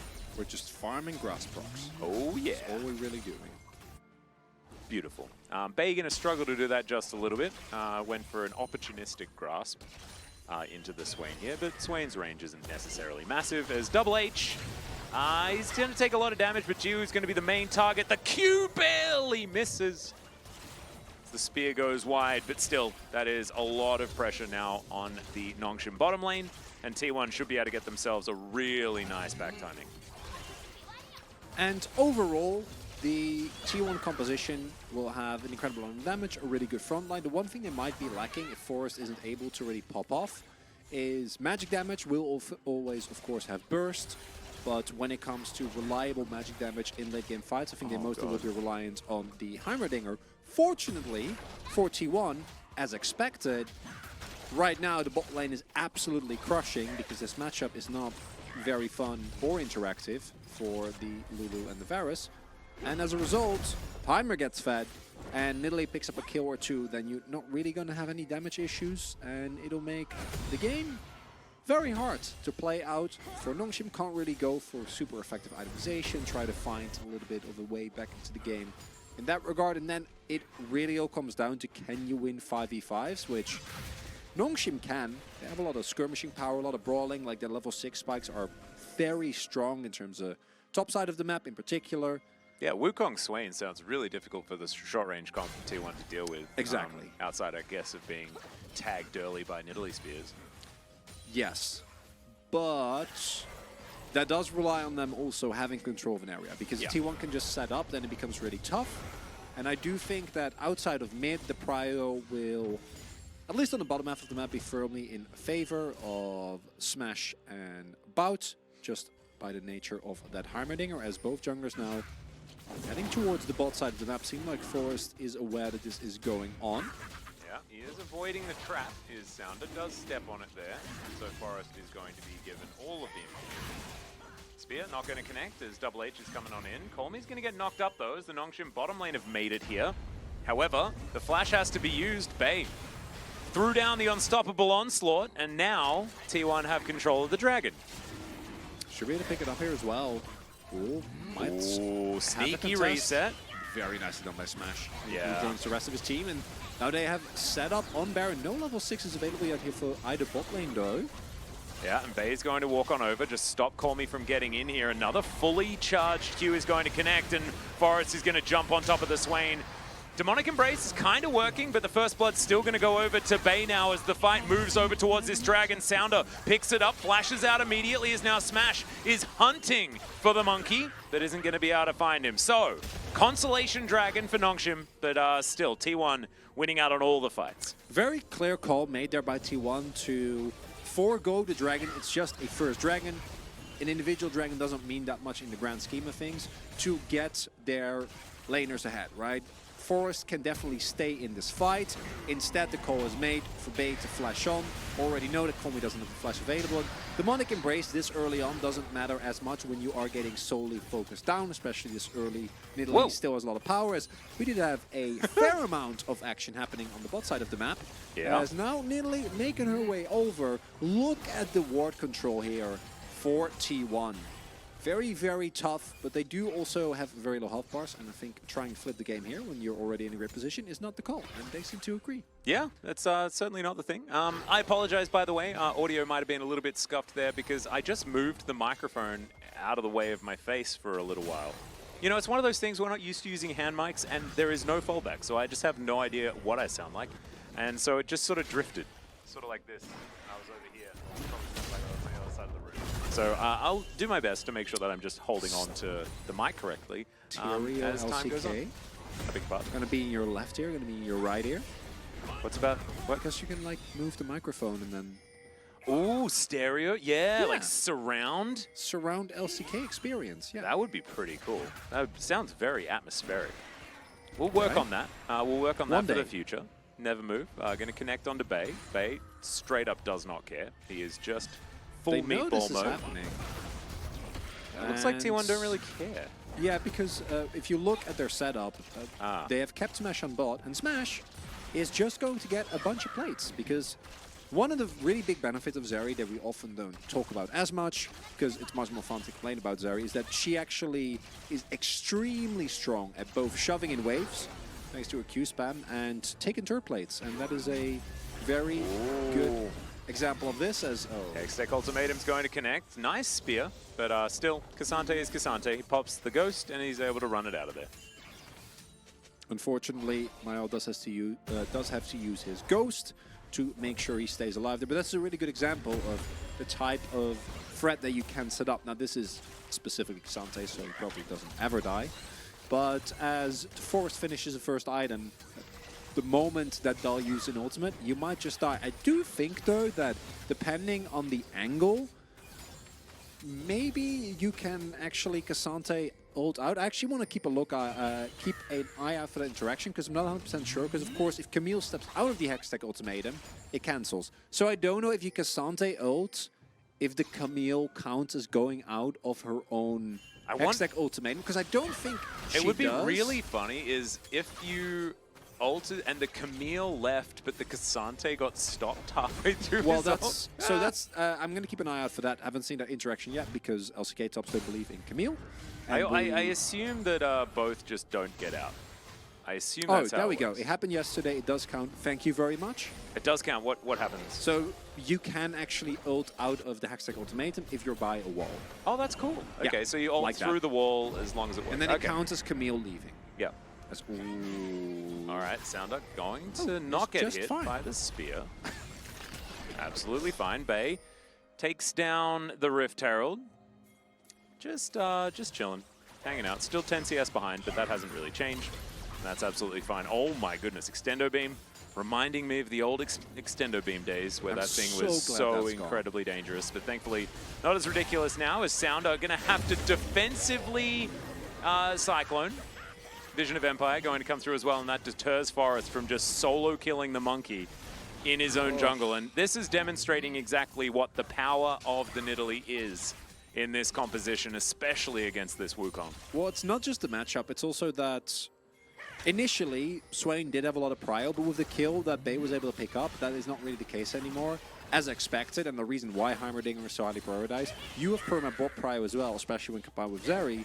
So as a result, you have permanent prio, so you can set up full vision. They always know where Sounder is. Sounder never wins that 1v1 ever. And Forrest can just sit here and throw spears and not care. It can invade, can look for 1v1s. And even if you don't die here, as Jiwoo and Double H... Oh my goodness, that was just bot damage. Yeah. Heimerdinger's busted. He's got one Yeah, little he book. is. One little book. Well, I did face tank a full ult, so... Yeah, still. Why, the pick should not be open. And this is also goes back to what we were saying in the first draft. Nongshim could have just picked this up on red side. Yeah, that's a very good point. They could have had this exact combo. Yeah, it's when, you know, I think it was almost like they were greedy, right? Because you want Varus and Heimerdinger, right? But on the blue side, it's difficult. You And need so, to. no, you don't. You definitely don't. But I think that's what they were going for, and they probably didn't expect T1 to pick that one away so readily, with especially something like the Lulu available that has been so cookie cutter picked alongside the Zeri. As Dal fighting against Mihail right here, does get the all out off and is now capable of doing a fair bit more damage. There is the flash hook shot away, but Dal does have to invest that very important summoner spell for this. Jiwoo making his way over, does have Chains of Corruption available, can throw that one out now if he likes and is going to land it. Bord's going to turn up, but Jiwoo just completes the kill really, really nicely. And this lane swap might actually work out for the AD carry of Nongshim, but doesn't have any summoner spells left available, so I guess the jury might still be out. One upside of this is that obviously you get a kill on Varus, which is quite nice. As Oh, yeah, he's dead. Dear. Well, Forrest is going to land the key. And that may just be that. The flash does come through. Unstoppable Onslaught for a fair bit of damage. Never move, doesn't connect, and they get out the Demonic Embrace, and they don't want to overstay their welcome. They'll take the flash alongside it. and they'll move themselves out. Rylai's is completed here for the Swain, so can be a bit frustrating to stand in that ult. Oh, love this. Very cheeky. Very cheeky indeed. Bay is going to be able to rotate up though. There's the flash to follow immediately from Sounder, but unable to get enough damage with that Q. Yeah, that's optimistic, buddy. I don't think that one's going to work out, and Bay is just going to walk it off. So, you know, not the flash you're looking for from Sounder, but I did like the idea. And looking at the current state of the game, it is, as expected, pretty good overall for T1. We haven't seen as many decisive fights yet. Kill score is even as well, but overall gold is very advantageous for T1, and all that gold is also on what is both one of their best, if not their best player, and Zeri. So as far as game state goes, especially when you add the front line that is there, it is quite nice. Also, do know that Comey has gone for Rylai's, which in terms of actual value item on Swain, probably the best one. Yeah. The amount of sticking power it provides you in fights is extremely valuable, but it also means that Bay cares even less, because it doesn't give you the amount of damage that you need, even with your ultimate. And what we're seeing now is just straight up pressure being applied to every single lane, swiping out the vision. If they do get this Herald, which right now is looking very likely because they get the opportunity to actually set up there, then they can just take down the mid lane turret as well. And a large part of this is to the combination of the early prio that was found, then rotate towards mid, get prio there, and just always be first to objectives. And for Nongshim, it actually is really hard because your engage kind of sucks. You need to be there first, or you need to have them engage into you, and that's just not happening. It's not, and actually it's really rough because T1 have a very similar style of composition. As soon as you put a Heimerdinger into the comp, you're building what is a setup and just might even wait say style. Tower defense. Yeah, you could definitely say that. You could 100% say that. But Nongshim are going to go for an engage here as Bay presses Q, and it makes it very, very difficult. Still, Colmey's just going to walk on in. Demonic Embrace working out here, at least so far. Does go golden, starting to drain the members of T1, but is going to have to back away. Doesn't have infinite health as Mihail is frustrating, but if that's what Nongshim have as far as engage, then they're going to need a little bit better. That was 5 versus 4. Dal still just hanging out top lane. More importantly, it also used the teleport and the flash for Colmey, right? So he's down his summoners, does have spellbook, so at least we'll get something back, but it does mean your cross map becomes a lot easier for T1, and there isn't really any punish potential now for the upcoming Drake play. The only one that still does have his teleport available is Mihail. So now with Nongshim, you can just shove on top, try to contest towards Dragon very aggressively. I'm an idiot. I can't believe I've been saying Demonic Embrace instead of Demonic Ascension. Sorry, Sajax. I apologize. That's very embarrassing. Very, very embarrassing. I have one job, and that is to know the names of abilities in Teamfights Chronicler, and I You have a messed it lot up. more jobs, Atlas. Casting is hard. Well, It's a tough job. Knowing Demonic Ascension is not Well, that's hard, not hard. actually, and we managed to mess that up today. So I'm gonna leave that off. Excuse you, we? My CB. We is just for me. It's just me. It's all the people in my brain. A lot of them there. I want to share with the room. Marshball apparently has been infected by me and has now also been doing it. That does happen. You know, Demonic Embrace, I mean, I am allowed to say it if someone builds it, but they haven't yet. you know how long it took me to learn that Set's ultimate isn't actually called Suplex or Superflex or whatever you guys call it. Well, it's definitely not Superplex because that's not even a real thing. No, I know, but safe to say, I thought that was the actual name of the ability for a long time.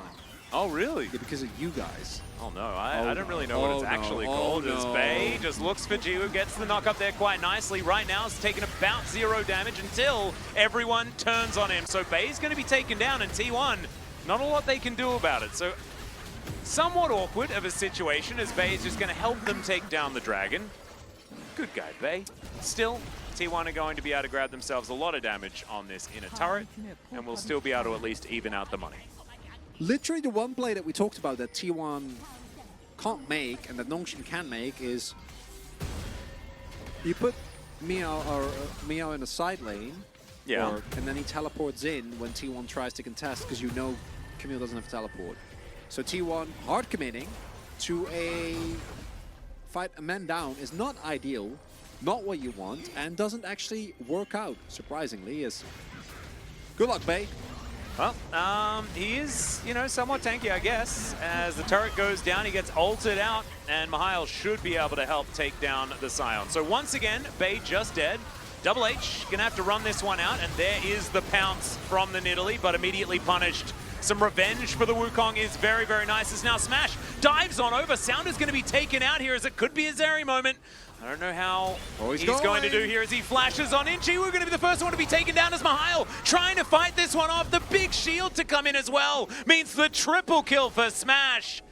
And now Call Me is going to have to run away. Maybe he survives, maybe he doesn't. As Bout's going to have to flash. There's the flash to follow. So I think Call Me thought that he might be taken out here, and it is going to indeed be the case, as that was a delayed quadra kill. And Smash is well and truly online. Oh, this kid is good, Atlas. This is why I watch Challenger, to see moments like this.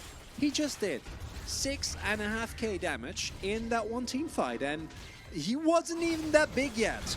What happens here is initially kind of an unfortunate call here from T1. Bay teleports to a turret, and I assume the call is, let's just fight. If Bay dies, it doesn't matter. Then Force going in here is not really allowed, as we can see. But crucially, everything that is happening here is distracting from the fact that no one is checking Smash.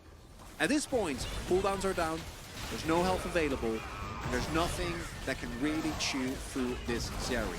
No ultimate, right, on Swain, no mana to try and spam anything else that can take it down, and as a result, Smash picks up an incredible amount of money. Nice for Coleman that he gets the kill there as well. Best you can get out of that situation, but... oh dear. Okay, well, Mihail is still Cassante, as it turns out, and so therefore just goes unstoppable, dashes afterwards, and is K. Still getting used to this champion. I personally, when it comes to moments like that, we have been very tough on Zeris, because the champion at times has been utterly bonkers, right? I, right now, think that Zeri is a little overtuned, but I really think she gets a bad rep when... I don't think she's actually that crazy at the moment. No, like 4 other champions get banned every single game before Zeri. Yeah. Bot lane champions, right? Yeah, because I think Ashe and Caitlyn are probably starting to look a little bit more busted. Well, so Ashe, Caitlyn, and Varus all are generally considered stronger right now. And then you can indeed also add the Lucian or the Nami. In that case, you can ban out one of the duo to the list. And we have seen Zeris completely fall apart. Unfortunately, Viper was a good example as well, because you do actually need to play very much on the edge. Yeah. Because the champion has very short range. Last stint that we had Zeri, I truly was not happy, because she should not be a poke champion. But moments like this, I think credit where credit is due. Smash actually playing that out really nicely, actually hitting all his Qs. We saw a reminder of what happens if you have great movement against the Zeri, and the Zeri can't hit you in the D+ Kia versus the Sandbox game. Don't watch that. Don't watch it back. No, don't Just take our word for it that you can actually dodge a lot of Zeri Qs if your move is crisp and the Zeri is having a tough time. Yeah, and as we can see, Jiu is now down 70 CS, something like that. So the goal difference close to, 3.2k, and that means that Smash has an Infinity Edge and the Runan's Hurricane and his Shield Bow. So yeah, the Zeri is well and truly online. Call Me has a Jack Show as well, which is a pretty fun item for the Swain. I was still expecting something like a Leandri so he could do N damage, but he's going to be more tanky, and Bay will, I guess, exist until Jiwoo kills him. Oh, yeah, everyone in Challengers is between like 16 and 19 generally. Some people are a little bit older. Bible is a good example. Yep. Some people are, well, can't be younger than 16 because you're not allowed to play if you're not 16 within Challengers, as far as I remember. Man, Smash was born when I was graduating high school. That's How does that feel? Yeah, well, it feels old, man, I guess. T1 just trying to avoid some of this poke and dish out their own. Unstoppable Onslaught comes on in there as Demonic Ascension is used. Call Me. Not going to take any damage whatsoever, as out of there is Smash, but he survives for a very long time. Mihail going to be taken down in response, but there is no damage now available for T1, and Nongshim think they have time for a Baron. Gotta see a replay there, but I'm pretty sure that was Call Me hard carrying that fight. Nongshim was engaged on, but it was onto Swain, and we're gonna see it in the replay, but I'm pretty sure that the never move actually caught Smash. As a result... no. Exactly. As a result, the drain came through, Jack also done on Call Me, and then Mile was able to get the smash over the wall. And we are looking at a bit of a challenger moment right here, Atlas, as I want you to pay attention. Okay. Engaging here on top of this, Swain doesn't matter where they go.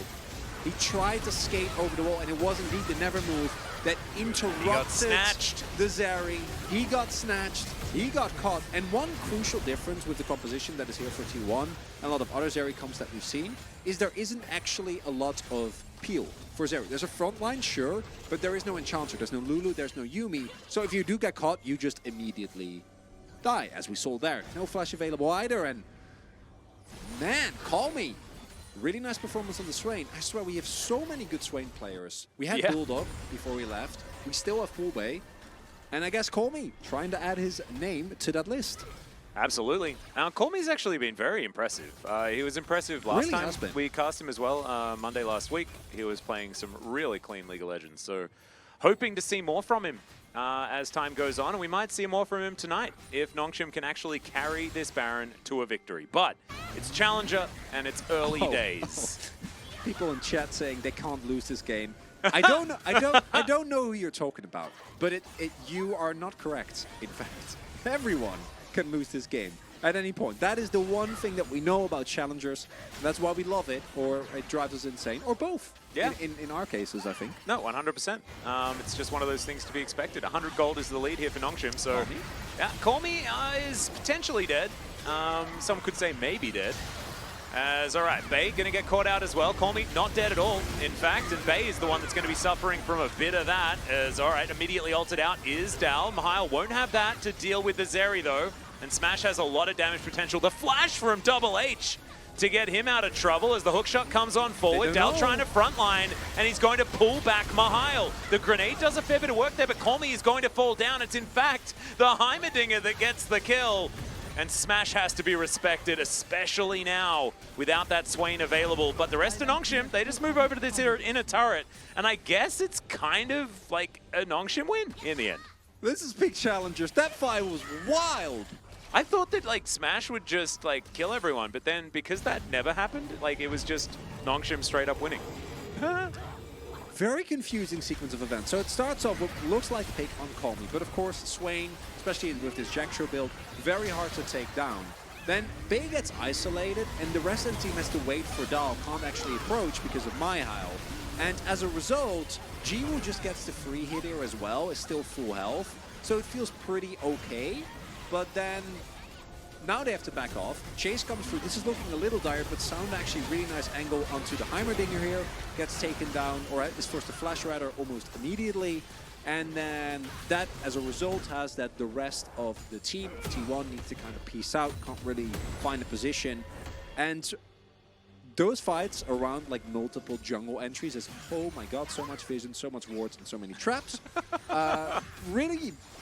Really adds to the chaos of challengers. I really appreciate it. You don't often see fights like this in, for example, the LCK, because generally when a team calls a fight, they will A, have a better position, and 2, the fight is generally won before the opponent can really respond.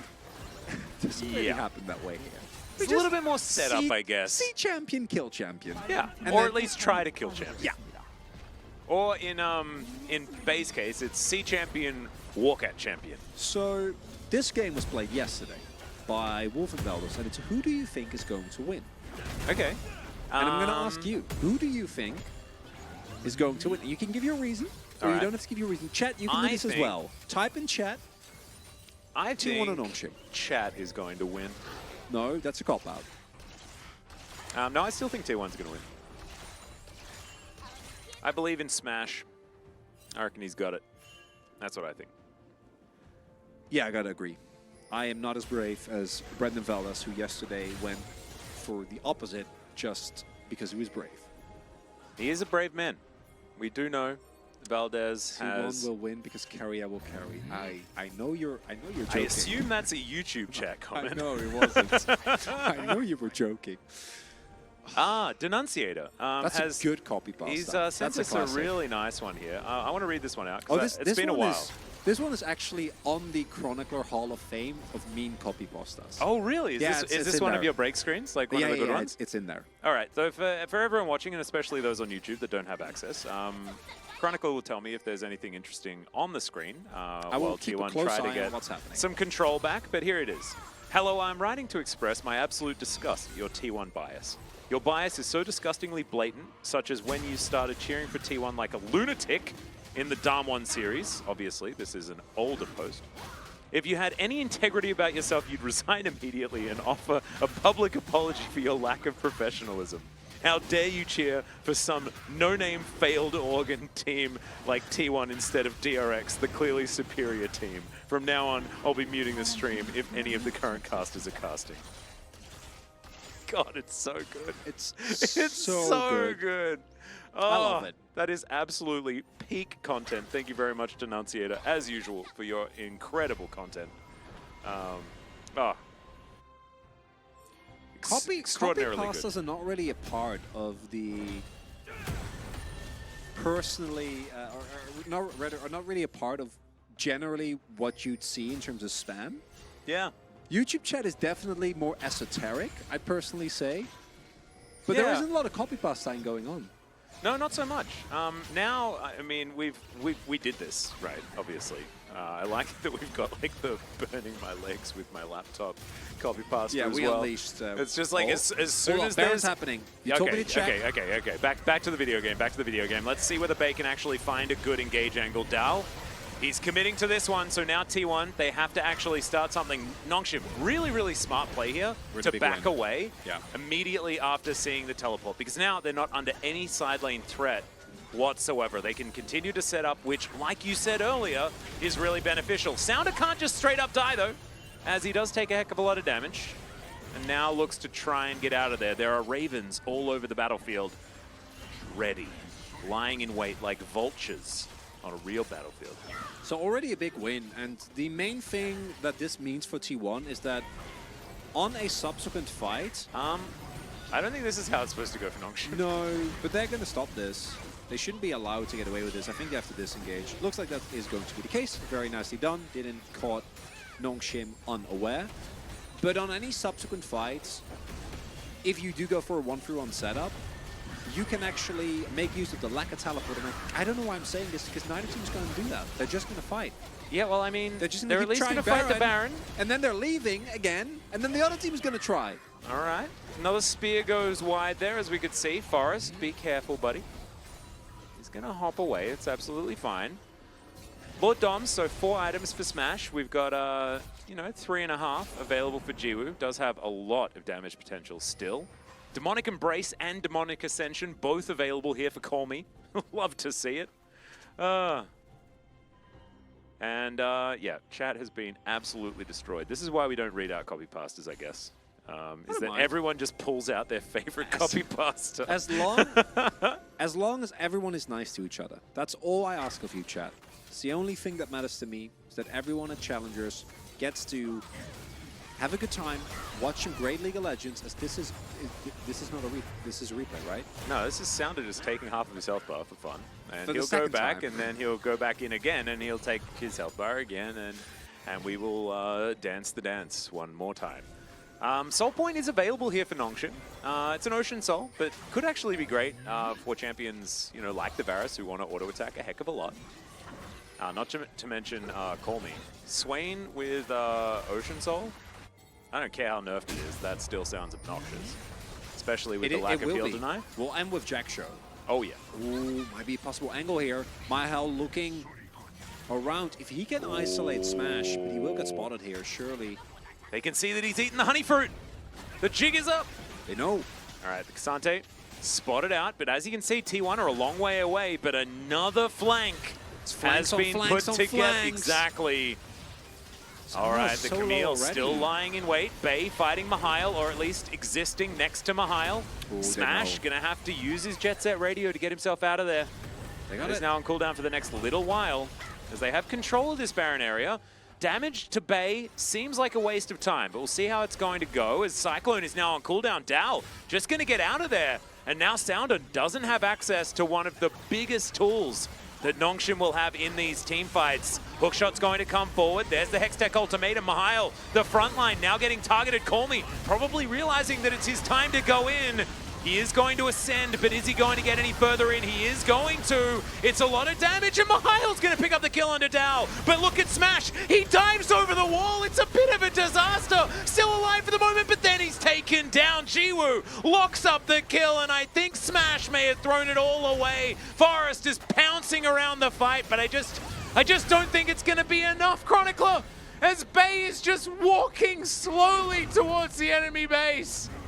And T1, I think, may have lost the game just here. Just when I think that T1 is in control again, they decide, and I'm sure, again, I'm with you, Smash, not a great call there, but to me, what makes me way more mad is that T1 gets damage down on Mihail, can turn that into a free Drake, can turn it into positioning, and instead, they funnel through a choke point against the Fat Swain, while the Varus is standing there free-hitting behind them. Your entire monologue was said, and Mihail took that entire time to kill Bay.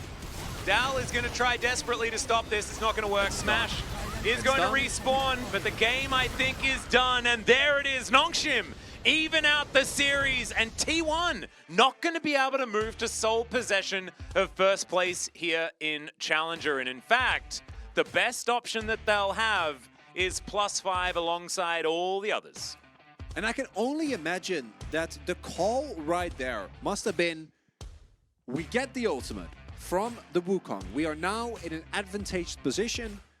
As it turns out, they were not. When you force a fight like that for no reason, well, they thought there was a reason, but clearly there wasn't. You can't just ignore a Swain. You can't try to just push through.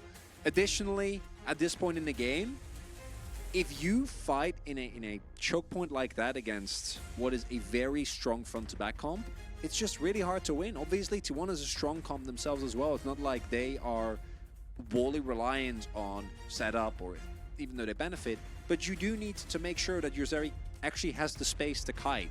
If you're running into a choke point, then that's not the case. And in peak Challenger fashion, what looked like it should have been quick 2-0 for T1 will actually go to a game number 3. We will indeed. It is now time to see whether Nongshim can do it again. Should have known. I don't know why I'm surprised. Well, no, I don't think we are. I think as soon as we said that we thought T1 would win, that was when it was over. doomed. It was actually just over. We should have known, but also chat should have known that we were doing it because we just wanted to make sure we could stay and hang around in chat for some more video games between Nongshim and T1, but also between us, Twitch chat, and YouTube chat, because it's just been a really good time. It's great to hang out with you. As Mihail is going to be the one to pick it up. I think both of us unanimously voted for the Swain. Call Me had a great game as well, but Mihail had some really spectacular ultimates in that game and really did manage to turn the tides many times. Must mean, because as far as I'm aware, the only votes is the two of us and the other casters. So must have mean that maybe they were unanimous that Mihail should have gotten it. Or there's media votes. I don't know. Maybe there's an observer vote as well. We never know. We'll have to ask. We have to ask Yundo. Yeah, we can actually just ask him. Might be a voter. Yeah. He may be a voter. As Mihail, I do think, had a really big impact in this game. To me, it was him together with Call Me that were the big difference makers. I don't think that any other member of Nongshim was as instrumental as those two in terms of team fighting impact. Yep, it's exactly right. But, ladies and gentlemen, I believe it is just about time to head towards some highlights and then a short break and then game number 3. Will Mihail be able to play K'Sante for the 7th time? You'll have to wait to find out.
Welcome back, ladies and gentlemen. LCK Challenger Spring 2023.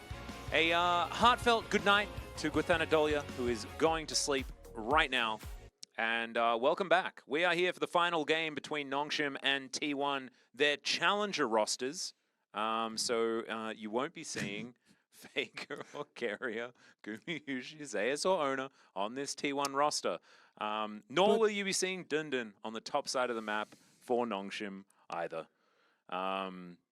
Yes, this is Challenger. And so now we're going to see... Atlas, what is Challenger? That is a very, very interesting question. You might be wondering, what is Challengers? Challenger is, in fact, the league that runs just below the LCK. All of these teams and players can be exchanged at will with LCK teams. So they are theoretically just one team, but we do play both of these tournaments side by side to make sure that there is healthy competition for everyone on these rosters. You've ever wondered, where do LCK players come from? Do they just spawn good at League of Legends? No. I think a stork drops them out of the sky. I think that's how it works. They need to be developed, and this is where it happens. And that is why in games like the previous one, we do not point fingers at individual players. We do not go and deride them for making silly mistakes in a video game. Absolutely not. We identify that one day they won't be making those mistakes anymore, and then they'll probably win LCK. Oh, wouldn't say that. Well, eventually. I think they might still make those mistakes. They'll make less of them. We're all human, Atlas. Come on, give them a break. That's what I'm saying. You don't have to not make those mistakes. You just need to make them a bit less. Just a bit less. Or less severe ones. That's all you need to do. That's also fine. Well, T1 going to hop on over to the blue side. They've decided to choose that. A little bit interesting because I think a lot of the side selection in the LCK has been largely red. And now we've more recently seen a move towards the blue side, which is kind of intriguing, somewhat cool. Perhaps it's just a team preference type thing. We will never know. Or perhaps we will. I'm not entirely sure. Maybe we could ask someone. You got any analyst friends that are working with teams that could tell us why the side selection has been so eclectic, Chronicler? Yeah, it's just what teams prioritize. Because if you really want to get very strong, I'd say, blind picks. So if you're very confident in your laning phase, if you're very confident that if you get a good combo, you can win no matter what, I do think the blue side is very, very strong. Also allows you to get a bit more dictation or a bit more power in the draft, so basically you can decide what direction the enemy draft goes, because if you lock in Nami, you know what their response is going to be, right? And I do think that on blue side you have a lot more agency, whereas on red side, if you feel very confident with the right counter picks, you can win. If you have a specific plan, you can win a lot easier. So I do think that it is very much a case-by-case basis. Personally, I'm generally a bit more of a blue side fan. I do think blue sides allows you to be more proactive in terms of drafts, and I think being proactive generally is good, unless it proactive like T1 was in the last game where they dove 5-man strong into a Swain and then lost the game.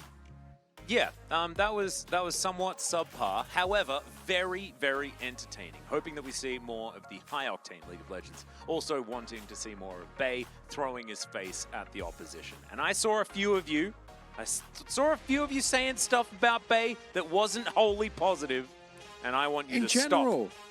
And I thought that he did some psioning, you know? Chat, you know what is the strongest power that is available when it comes to legislation, to making rules? Blatant positivity. No, it is actually social control. It doesn't matter if any law creating organ creates a law. What actually makes people follow laws is not if something is illegal or not, but if they gain approval from their fellow men. So that means, chat, that we, as a collective, hold the power to make our chats exclusively positive. If anyone that isn't positive immediately gets ostracized, gets a negative feedback response, they will cease to be negative. We cannot give the negative Nancys their dopamine. Exactly. We must take it away. It is only, I want to see IAS, I want to see Giga Chats, I want to see relentless positivity for this final game of the night. Yeah, Can we do it? Aggressive positivity. That's what we need. As much of it as we possibly can. Oh God, Casante's been banned. Mihail his whole champion pool has been destroyed in 1 second. Oh my goodness. Be negative to negative people so that they be positive? What? Yes. Double negatives don't exist in the world of positivity, okay? Well, no, 2 negatives does make a positive. That's how it Oh, works. you are not ugly. Because that's Thank 2 you. negatives. Yeah, there you go. Although, in your case, that is considered a negative because you don't like being called handsome. No, it really annoys me. Oh, I don't that know. was like a triple negative, There's making so many a layers negative. to it. Wukong gets picked up here. Definitely a strong pick in terms of what we've seen of the challenger meta. Really, really hard to shut down reliably. Do think there's a lot of counter picks available here. And again, Heimer, to me, is basically a perfect bot laner. Unfortunately, for T1, they lost with Heimer, so they might now think, well, Heimer is just not good anymore, which is not true. But now we got Varus still Heimer. is. No, we don't. What? Ashes of... What? Hang on a second. It's not. How It's did they not. even hover I it? don't know. I don't know. Must be a graphical glitch on our end. But the Lee pickup to me is shocking. And I am worried for Nongshim fans that you see that and you get flashbacks to the Jarvan game, because the nice thing about Lee is obviously you're able to kick away the Wukong. You're able to keep tracks on him as well if you do it on your Q, even through a W. But Wukong can also block the W. Wukong also gets a ton of armor, which actually helps out a lot with dueling the Lee in any 2v2 scenario. So additionally, Lee is just not that strong right now. It's a decent pick, but it really relies on player skill to get anything on the later stage of the game, as Ryze and Syndra might be banned here, which would signal that Nongshim might be looking towards maybe a Swain again. Actually worked out very well. T1 is relatively short range thus far, so Swain pick does make a ton of sense there. Kind of like it. We'll see what they do decide to go with here. It's final ban to be chosen here by Nongshim.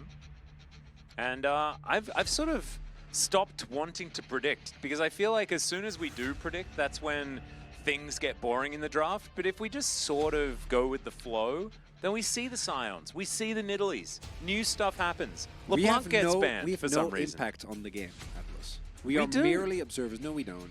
Oh, you might think No, that we way, don't. but it's all about how you feel.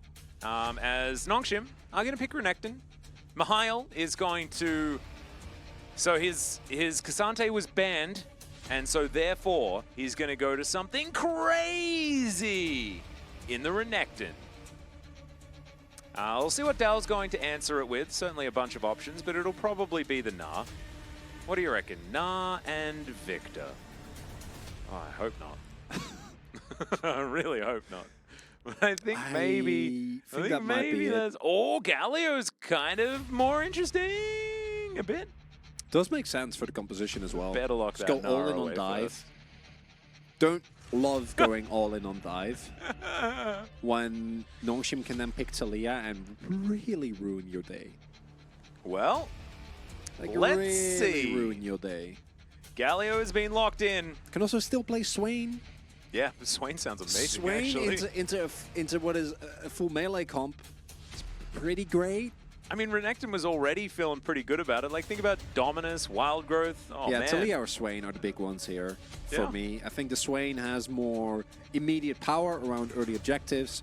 The Talia provides more map control and also a fair deal of shove that the Swain doesn't really get early on, at least, until he gets a couple more points into his queue.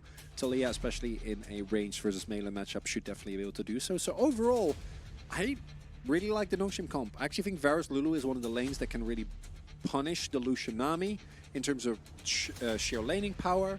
And while the T1 comp is really cohesive and has a very clear identity, which is play very far forward, play very aggressive, I think you're going to be lacking prio in 2 out of the 3 lanes, and top lane is irrelevant, so who cares? Yep. And then if you do try to dive, if Nongshim positions well and plays it out and is prepared, it is really hard to get anything done. Between Wild Growth, Polymorph, Lee kicking people away, Renekton being ready and waiting with Dominus, and then the entire kit of Talia, kind of a toughie. Now, draft doesn't matter in challengers, so I'm sure T1's going to win regardless, but overall, do really like what Nongshim have picked up for themselves here. No, I think that this is actually a very clear draft advantage on the side of Nongshim, and it was looking like a little bit of a worry. As that Lee Sin came in as the answer to the Wukong, we were like, oh, don't know about that, but then Renekton and Talia to round out this composition is looking real good. Plus, we saw that Gio actually had a really good on-hit Varus in the last game. I think it's likely that he goes for that again. You get a lot more synergy alongside Lulu, but you could theoretically still go for something else. That. I am pretty sure it's going to be lethality. I do think playing on hit without a frontline into full dive. You have a front. It's a crocodile. It's going to be very courageous to try that. I think with lethality you can take a lot more distance, which should keep you a little bit more safe. Well, we'll see what they do decide to opt for. I would like the courageous choice of the on-hit Varus myself, because I just find it a lot more entertaining. Way better to look at. Even in some of those mid-game fights, Jiwoo looked like he was gliding over the rift. Yeah, it was absolutely gorgeous. Let's see what happens here as we hop into Game 3.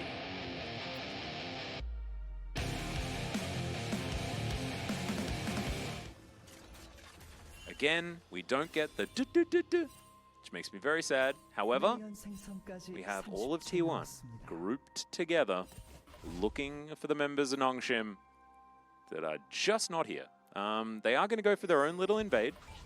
As you can see, Sounder making his way over. And Smash sees Jiwoo. Bit of the information now given. There's Double H. Just standing in the brush, spots that Bay's moving up. And Forest is going to be the one to face check. Doesn't actually get hit by any of the threaded volleys. Bay will move back towards his turret. Have you noticed that Bay hasn't been using skins, much like Faker doesn't? I wonder whether that's his T1 influence. Could be. Had not noticed that. Very insightful, as it is indeed lethal tempo. So Jiwoo is actually a brave gamer. There we go. Pick's going to be getting some work done this time around. I like it. Is Bay the PSG Bay? He is indeed. It is one and the same. Don't you mean 2021 DRX? Mid laner Bay? Or Nongshim mid laner Bay? Have we collectively... Wait, he did play on DRX, or am I crazy? No. I guess he didn't. No, it was Nongshim. Never mind. I am indeed crazy. Was replaced by Gori, who then went to the LPL. You know, Gori's in the LCS. Is he really? Yeah. Wow. I think it was in Golden Guardians.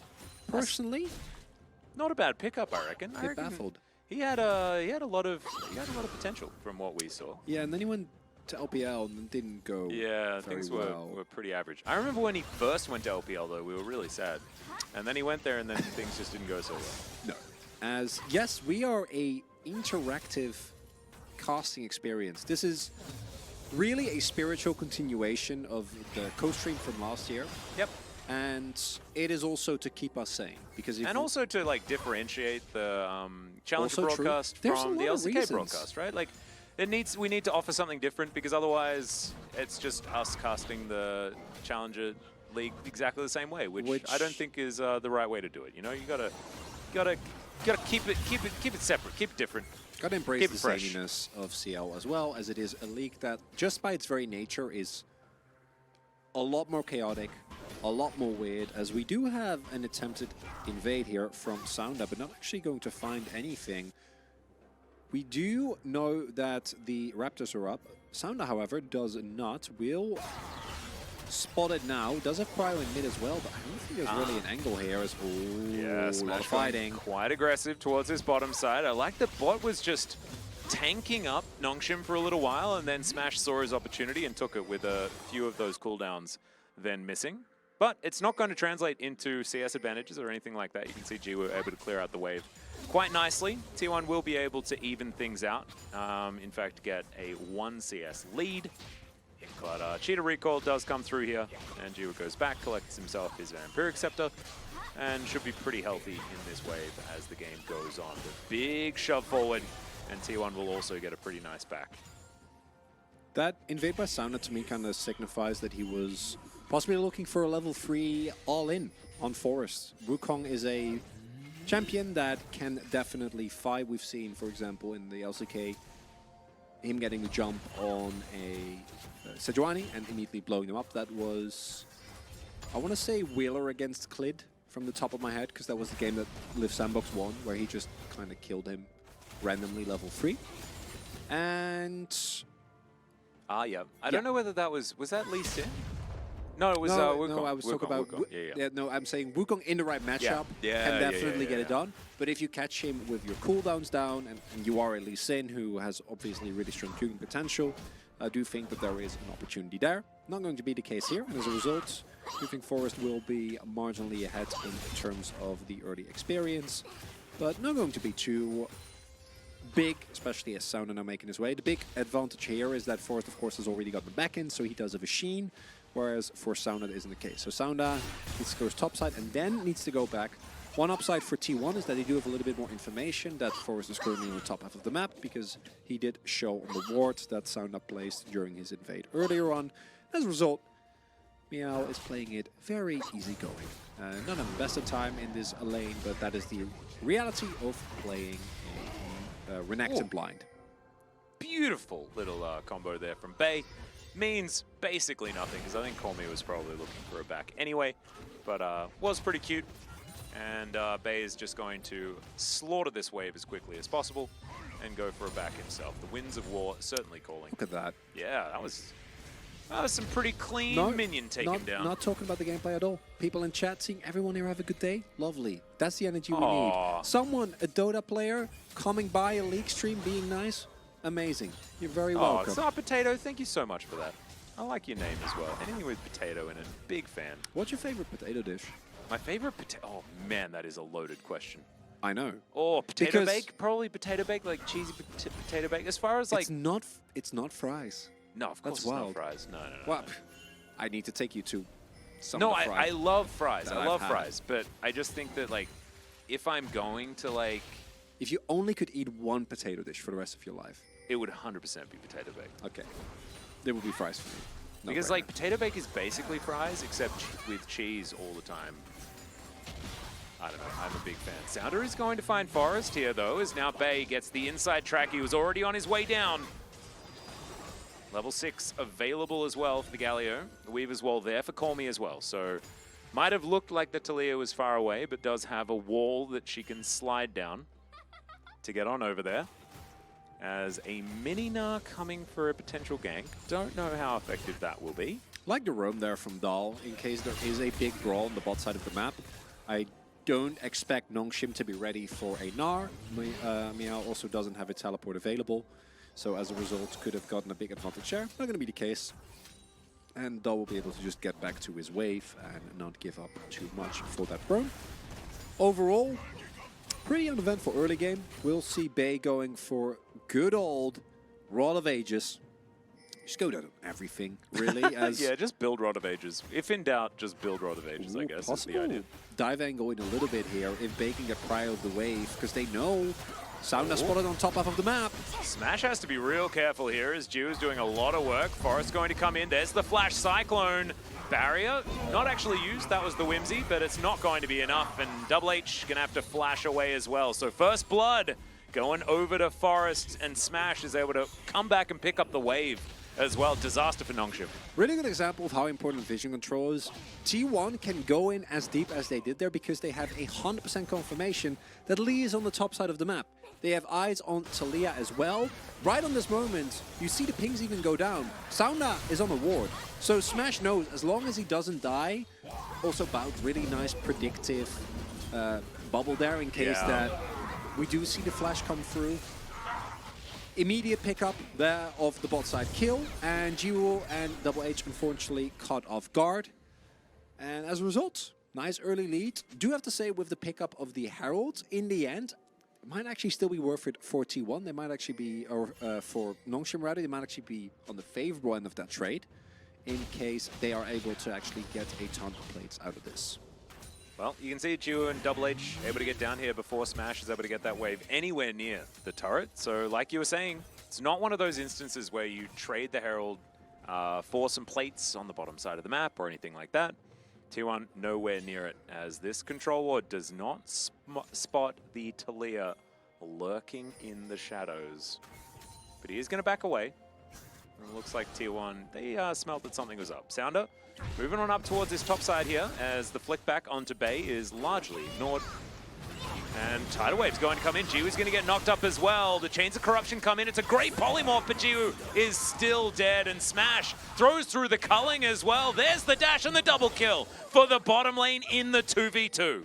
And that is a big, big win. And if Nongshim didn't die in the previous gank, If HH is also level 6 without growth, you probably win that. It's just a little bit of health with the knock-up. Could have made the big difference. Really nice CC chain there coming through from Smash and About. And these are the type of moments that can really break a game. A single death, not the end of the world. Bout is about to hit 6 off of this minion here. And without a flash available, it's just nothing that you can do, right? CC chain lands, also doesn't hit the chains, I think. I'm not sure if Smash... No, he hit the chains, but it just didn't matter. Yeah, after the... after or just before the dash, but even with that, not going to be enough. And I gotta say, if you start dropping kills to Illusion early, as long as Smash doesn't pull what he did in the first game... Ooh, I don't know if they saw. I don't think they did. I don't think they did. That was just the pet, and I think only the observers can see the pet if the champion is not actually there. So Forest going to come in, spots that ward, and so the gank is not happening. However, they do clear out vision, and I think he's going to get double value for his sweeper as well. Puts down the control ward just to make sure. So they spotted that out, and they'll be able to get some control here as Mihail is getting a bit aggressive, but there is a Mega Gnar in this lane now. And a big old Gnar just to get stuff going. The crush, the top lane. What a battle. There's nice movement. Yeah, no, it's cute. Mihail. It's just, you know, He there's not his ultimate. there is a lot I- of cool stuff that I'm not- happens, but I'm it not- just doesn't result in all that much, Not you know? implying that you need to be excited. Don't get me Yeah, wrong. right. That was in no way my intention. No. That's fine. Just want to make that clear. No, I appreciate it. Without teleports, he might just die. I think they were predicting they will have the timer available here. But no, Call Me going to go back to his wave. Doesn't want to risk it. But it's still going to go over, so still a small win. But with that bot lane 2v2 going the way that it has, I don't know to what extent Nongshim will be able to really go in hard on mid-game fights. Really going to need Mihail and Sauna to isolate a target or come up really big. Renekton, of course, is a incredibly dangerous champion, especially once he finishes his Gorge Rinker, so it's not impossible. We're still in the realm where a good fight for Nongshim can actually turn it around, but if you lose the next fight, say for Drake or Second Herald, you are in really deep trouble. And then the dive composition all of a sudden becomes very different because you don't have the necessary damage to actually deal with it. Ooh. All right, there it is. The flash on in there as the Galio is going to come through as well. The heroic entrance is fantastic, but they don't have a lot of damage. Finally, Smash turns up, and that is going to mean a dead Lee Sin and a dead Lulu. T1 bring in the cavalry at just the nick of time. And as you might have heard from my confused WOD, the arrival of Smash and Bout perfectly timed because initially a lot of damage comes down on the counter. As Komi, I'm pretty sure, is just dead.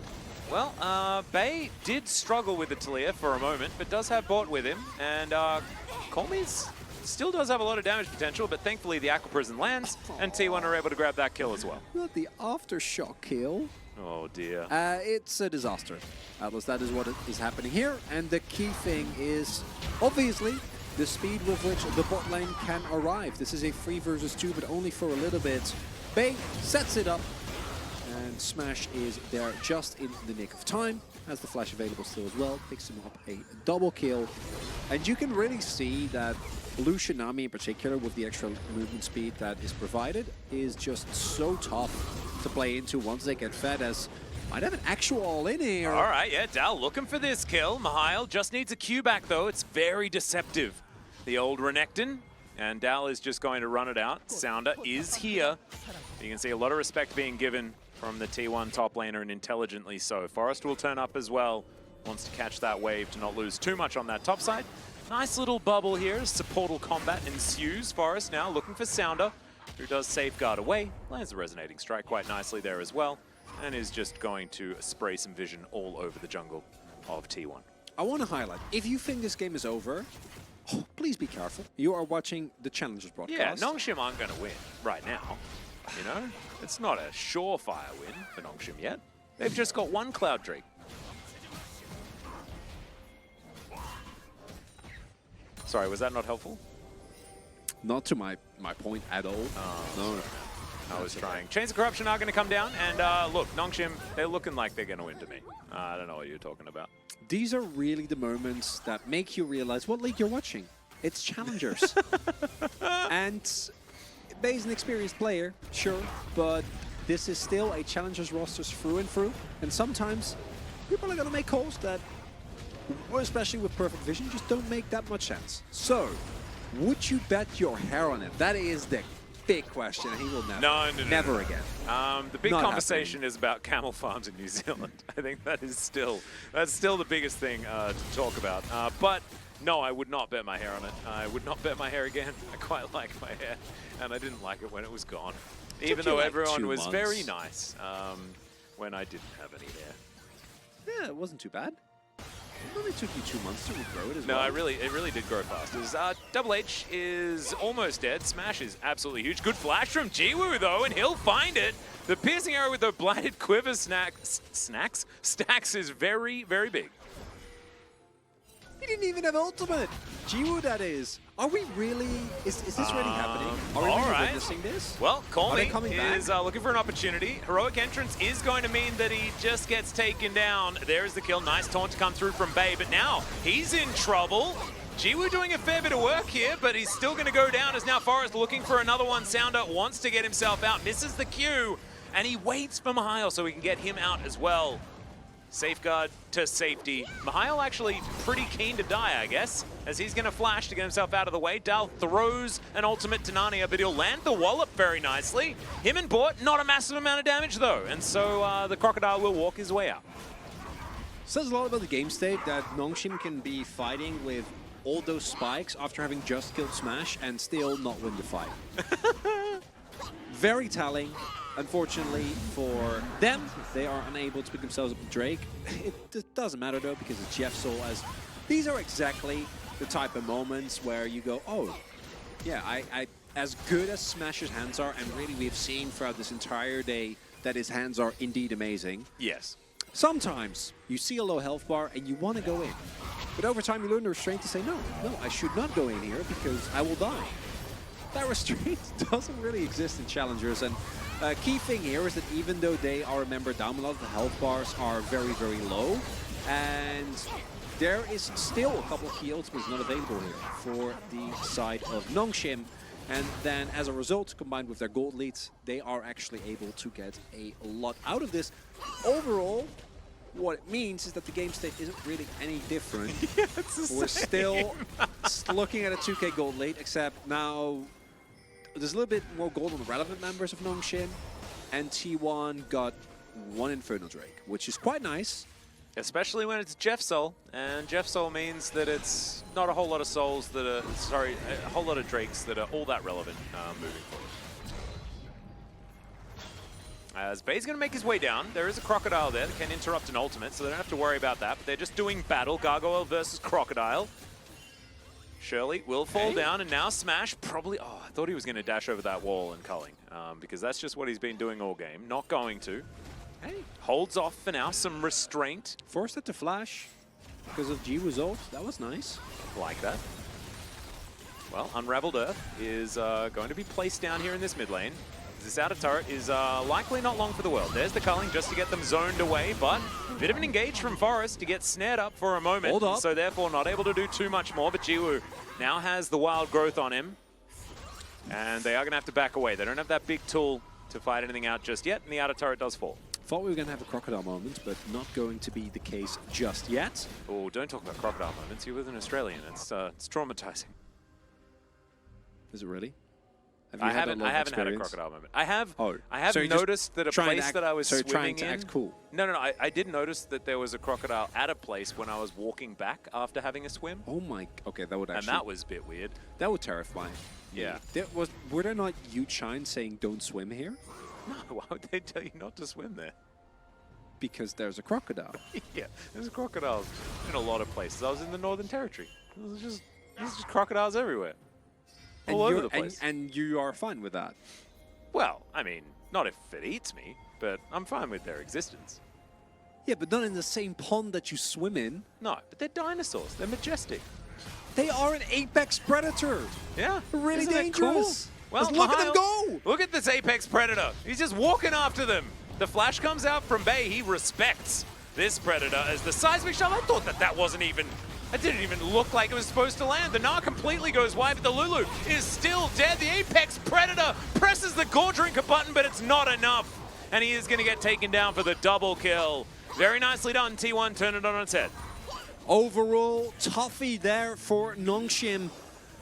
Just take a little bit too long, and it's these type of moments that you gotta recognize as the apex predator was waddling after his prey. T1 are not crazy. They have a Galio, who even had teleport available as well, and there was plenty of time for them to respond.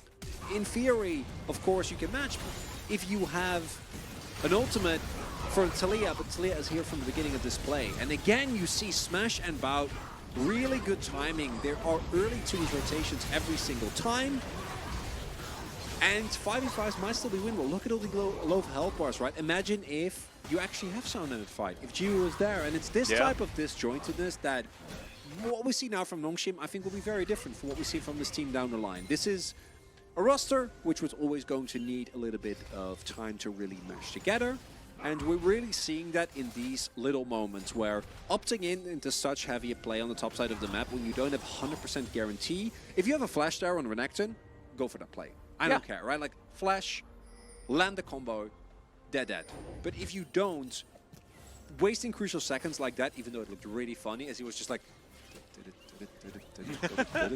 The one thing, I really appreciate what you're saying, right? Because Nongshim, what they've shown us as far as their Jiwoo is probably dead? No, not quite. As far as mechanics are concerned, it's actually been very impressive. Very close. Mihail made Dal look very silly because his ultimate went entirely wide, but it was all because of Mihail immediately sidestepping the potential ultimate as Dal was making his way in. And otherwise, that would have been a very dead Crocodile much earlier in that battle as well. So it was really, really nicely done. The sidestepping and the micro work, but it's just making sure that you're choosing to do all of these cool things with your hands at the times where it's appropriate to do so. And that is largely what is the difference between a very good solo queue player and a professional. Also, great question. We're going to talk about whether or not you go Prowler's Claw Renekton, because right now we're seeing Gore Drinker and Sterix, and I love a learning opportunity.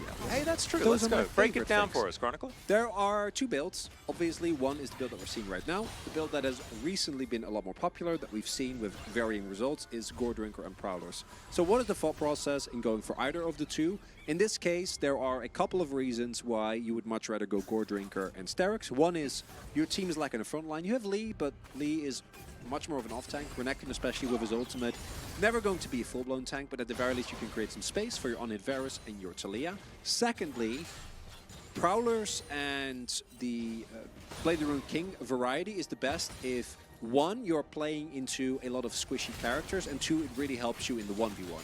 Neither of those are really true. You're playing into a Rod of Ages Aftershock Galio, a very much health stacking top half in general. So actually getting on top of any of those with Prowler's Claw doesn't really get you anything. And Prowler's Claw really turns you into much more of an assassin. So if you're playing into like a Varus, it's quite good. Varus can't really get away unless he has Flash. Into Lucianami, they're way too mobile as Sonda is standing on the ward. Yeah, so is the entirety of T1. As Forrest is going to make his way in, just gets rid of the blind monk, and he walks his way back. T1 now with control of the Baron Pit. It is now 23 minutes into the game, and T1 are considering going for some sort of control. And yeah, you're exactly right. I mean, it's 4,000 gold, but honestly, does that matter? It's Challenger. It's about how you're feeling at any one moment, more than the amount of resources that you have at your disposal. It's about the power of friendship. No, absolutely. Precisely. And this is Nongshim as well. You know, this is a team that has certainly encompassed a lot of that, especially in recent memory and especially in this league. As this outer turret is still low, but is still standing.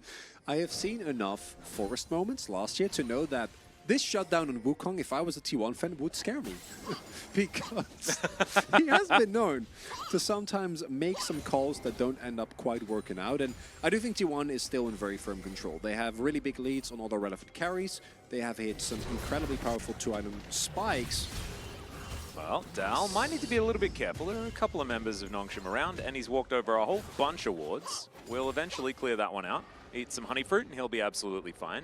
Ward in the back of this pit does spot that there is absolutely no one doing Baron or anything like that, and that will stay standing for Nongshim for quite some time to alleviate them of any of these question marks that they might be pinging around the rift. And so all things a little bit quiet this point in time. But the gold lead is still continuing. And Smash is going to get thrown back into Call Me. There's the double tap. As you don't dash over that. I don't. What? It's fine. He still has a cleanse buff. It was okay. It didn't matter. Okay. It scared me a little bit as It was well. a somewhat unraveled decision as, oh my god. Prioritizing Smash getting his back completed within a few extra seconds. That's very, very cool. Anyway, Dal going to make his way forward. They look to try and defend this turret, but it is extraordinarily low. And just one of these autos should be enough. There's the Cyclone Sounder, almost dead. The Flash Taunt is going to come through. Only lands on a couple. Mihail immediately has to get out of there. He's not that tanky at this point in time. And the Flash Bubble's going to come in. Bay keeps himself alive, and Smash turns up in the nick of time. If that back had been cancelled, maybe this wouldn't have been so good, but it is. Dal's now chasing after Double H and Sounder. He'll grab one of the kills, and he's looking for another. The Mega Narc comes in, House goes wide, and T1 roll over the fight. And overall, the turret is still standing. T1, this feels like the fourth fight that they've won by just a little bit. But guess what? If you win 4 fights with low health boss and the enemy's dead, doesn't matter. One fight is one fight. Overall, I've been loving the Nami play from Bout in this game. Like, actually, his bubbles have been so incredibly pivotal. See there, that combined with the dive power that is available for T1, it's just really hard for Nongshim to play any subsequent fight, because look at what happens here. Turret Sounder immediately is low, and we see that they are forced to flash right away as Jiwoo is able to stay alive for a little bit, and then the Flash Bubble from Bot, just insane. Because I think that wins the fight. If you can kite back here, especially with Talia, into a choke point, and your Varus, who has so much sustain with the current items that he has, you might still lose. I don't think you should. I think at worst it will be relatively even, but now you pick up Baron, you're going to pick up a Jeff Soul Point, and overall, really liking the play from T1 here thus far. There are a couple of moments where it looks like they're taking some risks, but really, they're completely fine. 16 and 3, no problem. No, and it's, now that you have a look at the kill score, it really does, 8,000 gold is ballooned to a pretty ridiculous... of the game, Atlas. No, it's it definitely really close. doesn't. No, it's really close. All right, thanks, It's actually very close. All right, Mr. Connery. That was not a... It sounded a little bit like it. As Bay is going to be walled in for a moment. Seismic Shove comes in. He decides to go golden for a moment. And he doesn't have flash or anything like that. Turns into a critter. Goes down very, very low. And now Forest is here. Nongshim, they cannot continue the battle. He's able to soak just a little bit too much. And Dal is just gigantic, by the way. Safeguard's going to come in. But, the house! The wild growth had to be invested. I really like that Double H went for that, because otherwise I think the Lee Sin may have just died to the building being thrown towards him. This turret, though, not long for the world, and they are going to be able to break open the base. Yeah, they stay alive, but at what cost? And the answer is everything, unfortunately. Yeah, T1. Okay, one last attempt. There's the really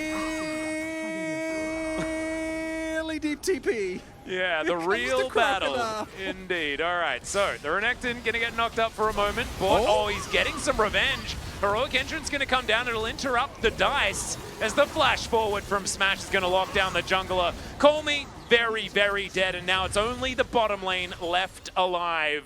I think Nongshim have had their last gasp in this particular series, and T1 will be able to take the win. But I want to say, been pretty impressed by this young Nongshim roster, and I hope to see more from them in the future, because T1 are a formidable opponent. You're playing against PCS champion Bay, and normally at Worlds I said this with some jest in my voice, but in the case of challengers, experience is what trumps everything else, because so many of these kids are just incredible players in terms of mechanics. Sometimes that means that you see them go for plays and you're like, why are these guys inting? And if you think that, then realize that if you put these guys in any lobby, in any region in the world, in 99% of the times they would absolutely hard 1v9. Like, they would make everyone look silly. So they would. it's going to look silly sometimes when they're playing against other really good players. Overall, for Nongshim, the fact that they got that second win, quite nice. They still have the mental resilience necessary. But some of the shot calling just has not been that great. And that is something that you learn by playing together for a longer amount of time. And I think that when they do, this roster will be great. Yep, just to answer a little bit of a question in chat, which is one that we haven't discussed for quite some time, which is, can you surrender? And the answer is no. Not that it's relevant to this game, because I think both teams had a very large chance of winning. As you can see, I mean, from the goal graph, kind of looks like it was all T1 the whole time, but that's not what it felt like during the game. It did feel like Nongshim did have avenues to get themselves back in. Some disappointing numbers there as far as the jungle is concerned on the Lee Sin side, but we know that that's not what he's all about. He's all about finding those 1 or 2 moments to get the wins for his team. But we haven't really seen surrenders go through. We used to quite often in the first couple of years of League of Legends professional play, but since then, just hasn't really been anything. It's always an interesting question to me as a hypothetical, because in StarCraft, some of the most hype moments have been the surrenders, and the GG moment is a big thing there. Yep. Obviously, instead in League, sometimes you just get a team trying desperately to defend the Nexus, and then they get run over. And especially in the LCK, there are a lot of games where we can in fact say that it's over before it really is. In Challengers, that is never the case, and that is what really gives this league its unique identity. LPL can also relate to that, I'm sure. Yeah. As overall, T1 here is showcasing that even though they made a couple calls of their own that weren't perfect. Oh, Bot gets it! I actually for the went, one... Did you vote for him as well? No, I didn't. I had to give it to Forrest because I thought that he was just good call as well. too necessary during that game. But I think that these board votes, that's pretty five-head. I like it. Yeah, no, I saw it. I saw yours in the chat. Okay. I saw Thank yours you. in the chat. I didn't think you would give me a compliment like that. Thank you very much. No. Actually fantastic. The flash bubble, just incredible. This guy was really on form. And I personally loved today's matches. I think that this was a perfect ending as well, really showcasing that classic challenger back and forth. And for T1, it's important to note that this formula they've had for a while, which is something that you even see the highest levels of play. If you look at the LCS right now, actually, I was watching the Josh Lehman experience today. Oh, yeah. Going in great detail about this as well, which is that a lot of teams have gone for the recipe that T1 has gone for as well, which is a very mixed team of experience and rookies. So, and rookies with hands and people with a brain. And really, I think that T1 does this the most out of any Challengers team, because when I first started casting Challengers, they had Roach and Mowgli. Yep. This was in 2021. Then last year, they had Toland and... who's the other one? Trigger. Yep. And Toland and Photon, both of which were in the context of Challengers experience, because they'd been Photon had in been the system around for like a 2 while. years at that point. And overall, we are going to have an amazing interview, but we are incapable of giving that to you. So instead, this is when we interview you or each other, I guess. This is our ending of the day, so we can talk about that's whatever actually that's we'd a really like. good point. I So, really like that. Yeah, Twitch and YouTube chat. Thank you so much for watching, firstly. We really appreciate but now we come over to you. So what was your favorite part about Tell today's Challenger broadcast, and what have you enjoyed from watching these young players? Well, Please let us know. Put it down in your chat immediately. I like how as soon as I look down, Nightbot has just purged someone immediately. And you might be wondering, what is LCK? You know, you're a Challengers fan. You've been watching that forever. You might not know what LCK... Does it work the other way around? So everyone comes in asking what is Challengers? Yeah, I don't know. Well, Who are these players?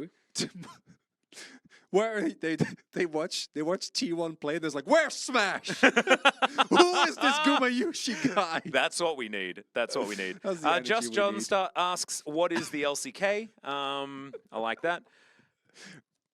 The game 2, yes, okay, yeah. In our first series, we did have the salty run back 100% happen. D plus Kia taking on Gen.G. Was the second game real, was one of our questions, and the answer is, I don't know. I'm pretty sure there were some slight differences. I think the throw happened earlier in game 2 from D plus Kia, and then came back again. Mapohai, great name, first of all. Secondly, my personal choice for best name, and this is hard because there's a lot of really good names in Challengers. I gotta go with Sponge. Sponge is pretty good, but I really like Feisty. I just think Ooh. Feisty's a bit of a. Ooh. It's cheeky, you know, and it's a bit feisty, I guess. And plus, it makes people confused because in Korean you pronounce it feisty. Yeah. And I know that that Wolf and Valdez have been honoring the Korean pronunciation, which does make a lot of sense. But they were saying feisty the whole day, and it was. I was like, wait, is feisty spelled differently? Is it like I and is it in a different spot? But no, it's just feisty. My personal favorite was Fiesta, but he's now in the LCK. He and is. now he has my favorite name there. That's LCK talent. Wait, Dundun isn't your favorite name? I love that Dundun versed Dudu, and they're actually like Dundun's name is just Dudu upside down. Yeah, it's so funny. It's very, very good. Oh, Plan B, who played yesterday. Oh my God, that is a name. That is, it's a bit too funny. There's a lot of jokes involved. Yeah. Who's your favorite? Well, we just answered that question. Who's your favorite right name? now? Yeah. So that was the one we just got. Anybody else with anything else? Now is the time, because as Alice already pointed out, the broadcast for Challengers for the last year and a half was just me streaming, which made me go a little bit insane. And now I've dragged everyone else in, or rather, the broadcast so now we're all going insane. Now we're all going crazy. But we are trying to keep the lighthearted and positive vibe of Challengers going, also because we go insane to differentiate it from the LCK broadcast, and because it's fun. We usually, although in the LCK we already take it a little bit lightly at times with professional level of casting compared to some of the other regions, we embrace, who we are, which is what you unfortunately are subjected to every single day. One of the main things that I like is the collaborative nature of the Challenger broadcast. What I feel like is it's just a time where we can sit down with you guys and we can just experience some new League of Legends together, right? Witness some up-and-coming players and see some exciting, maybe not the best, but some exciting plays to be made by some of this young talent. And it's just great to be able to share it with you guys as well. Someone was pointing out Please don't change. We cannot. Yeah, no, we actually have no capability of doing so. Someone was pointing out that they really enjoyed you ignoring me being an insane person for half the day. Half is, I think, being generous for me. Yeah. And so I just wanted to point that out there. Really bring out the best in each other. That's the beauty of it. Moonlit Butterfly, that is just not, you're not allowed to say stuff like that. This is, remember, positivity and only positivity. Because I genuinely believe that there's people that look at this broadcast or the LCK broadcast like, what is this? Why are they talking about Pokemon? Like, what are these guys doing? And that's okay. The beauty is that the LCS is very different from the LEC. It's very different from the LPL. And obviously, we like the LCK most, which is why we're casting in the LCK. I love the LCK style. That's how I ended up here. That's how all of us ended up here. Goes way back to, I want to say, Tasteless and Artosis. Yeah, I think Tasteless and Artosis then inspired everybody else. Exactly. Yeah. And that lineage, if you're an LCK fan, you're just going to love. But if you love the professionalism of the LCS, or if you love the content of the LEC, that's all viable. Yeah, absolutely. That's the beauty of it. And, LEC likes to be a bit silly at times as well, but they do it in a far more professional manner than what we do. We just like to keep it a little bit more down to earth, I guess. A little bit loosey-goosey. Yeah, especially when we're on a broadcast like this one, where it's almost promoted. It's kind of what we have to do, right? Shout out to the production as well, WDG, because we always try to involve everyone. Of course, in the if you watch the LCK, you know who Jisun is, you know Yundo at this point, hopefully. Jonas Strong, they're all characters. WDG, the studio that we're currently in, also amazing. We had really nice dinner today. Oh, absolutely. Got a great cup of coffee. It's been wonderful. We've been treated so nicely. Yep. Looking forward to next week where we get to do it all again. We'll be with you on Monday. Free. We get the 3 best of 3 day. Hopefully it's going to be one of those, I think Live Sandbox is pretty good at giving the 3 gamers. We get some more Nongshim. They're pretty good at that as well. As we check out today's result, it was a 2-1 for T1, and then D+ were able to grab the 2-0, or was it a 1-0? We'll leave that one up to you. And what we saw today was largely what you can expect from challengers. Gen.G not standing up to D plus Kia is not surprising at all. T1 struggling a little bit in the consistency makes sense, but them actually pulling through in terms of team fights also is very much in line with what we expect. And Nongshim very clearly still calibrating what is it that we want to do? How do we want to play? Focusing around Geo, I think, is the right call, but maybe tell him to tone it down just a little bit. And he did this last summer as well during the regular split, and then in playoffs we saw what a force Nongshim was. Absolutely. These are the standings. As you can see, T1 joining the +5 club, dropping that one game, meaning that they move up to 3 wins. Wow. But alongside both Harma Life Esports, KT, and DK after today. Okay, Atlas, what is your ranking of those 4 teams? My ranking of those 4 teams, probably, from what I've seen, DK, T1. Alma KT, right? Yeah. Yeah, I don't think there's that much discourse. When I asked the question, I was like, ooh, but it's seems pretty straightforward. And I don't really know where to put KT and Hanwha in that equation as well. I'd put them pretty similar with what I've seen. KT had certainly some rocky games that we've seen thus far, but were pretty capable of making those comebacks.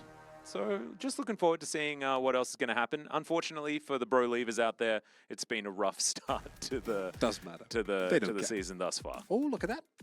Do have our co-streamers, so if you do want to watch, you will be able to. We'll be in Korean, of course, but if you're a true Challenger fan, shouldn't stop you.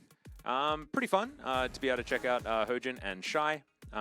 Shai, of course, former pro and has been around the traps for a long time, been doing a lot of content for the LCK as well, so that would be interesting, especially if you understand Korean. He's going to be checking out the Nongshim versus Live Sandbox game that is going to be going on tomorrow. But unfortunately, there's not going to be official English broadcast of the co-streamed matches, because that would mean we'd have to clone ourselves. And as I said before, we're incapable of doing that, and we're very sorry that we haven't figured out that technology yet. Can just hire more people. What? Yeah. Just hire more people. Wow, that's an easier solution. Yeah. I thought it was going to have to be the cloning. We've announced this. We have an announcement that 2 people are joining the team. I figured that they were clones. I thought they'd been grown. Ah, that explains so much. You were talking the other day about, I wonder how Atlas 2 is going to do, and I was like, what are you talking about? Yeah, right? Oh, man. Wait, so does that mean that I don't get to do every single day in every single role? No, if you want to. I'll take some days Oh, off. I thought that the clone... Dang it. Man. Okay, so for next week, that match 22, we're actually going to cast pure banger. I think the other 2 matches, I don't want to go too much into depth about, but that will be Atlas and I casting DKT1. I was going to say D+, but DK's fine as well. Yeah, DK's fine. DKT1, which to me are the 2 front runners within the league right now. Best of 3 between those 2 teams as, hey, there it is. There it is. The real LCK. The real battle. Saturday Showdown T1 versus DK. Make sure that you check that one out. The LCK viewer base says in chat that he knows how to clone people. So I'd be keen to learn that. It just works like both T1 DK matches are the highlight of the week. Absolutely. Wow. Yep. No, it's super hype. Cohesion. Super duper hype. Very excited to see what's going to happen there. But for now, I think that it's time to wish you all good night until we see you again tomorrow for some more League of Legends. And the day after that. Oh, yeah. And the day after that. Yeah, and then. And the day after that. And the day after that. And then. And the day after that. And the day after that. No, the day after that we'll have a day off, but then the day after that. Well, but then they'll see Valdez and Wolf. Oh, right. And the day after that. Yeah. It never stops. It doesn't. It literally never stops. We will actually have Korean League of Legends content ongoing every day for the next, like, 2 months? Yeah. Something like that? Oh, yeah. They're synced up. They're the same league. league. What a time to be alive. Just 2 sides of the same coin. It's absolutely extraordinary. I think that we've got highlights that are going to be incoming relatively soon. So we do have a few more minutes with you guys. If we don't, then I'm just kind of holding on to the broadcast. Just don't want to say goodbye. But I think we can. I think it's time. Yeah, I guess I'll have to. Good night, everyone. We'll see you tomorrow for the LCK.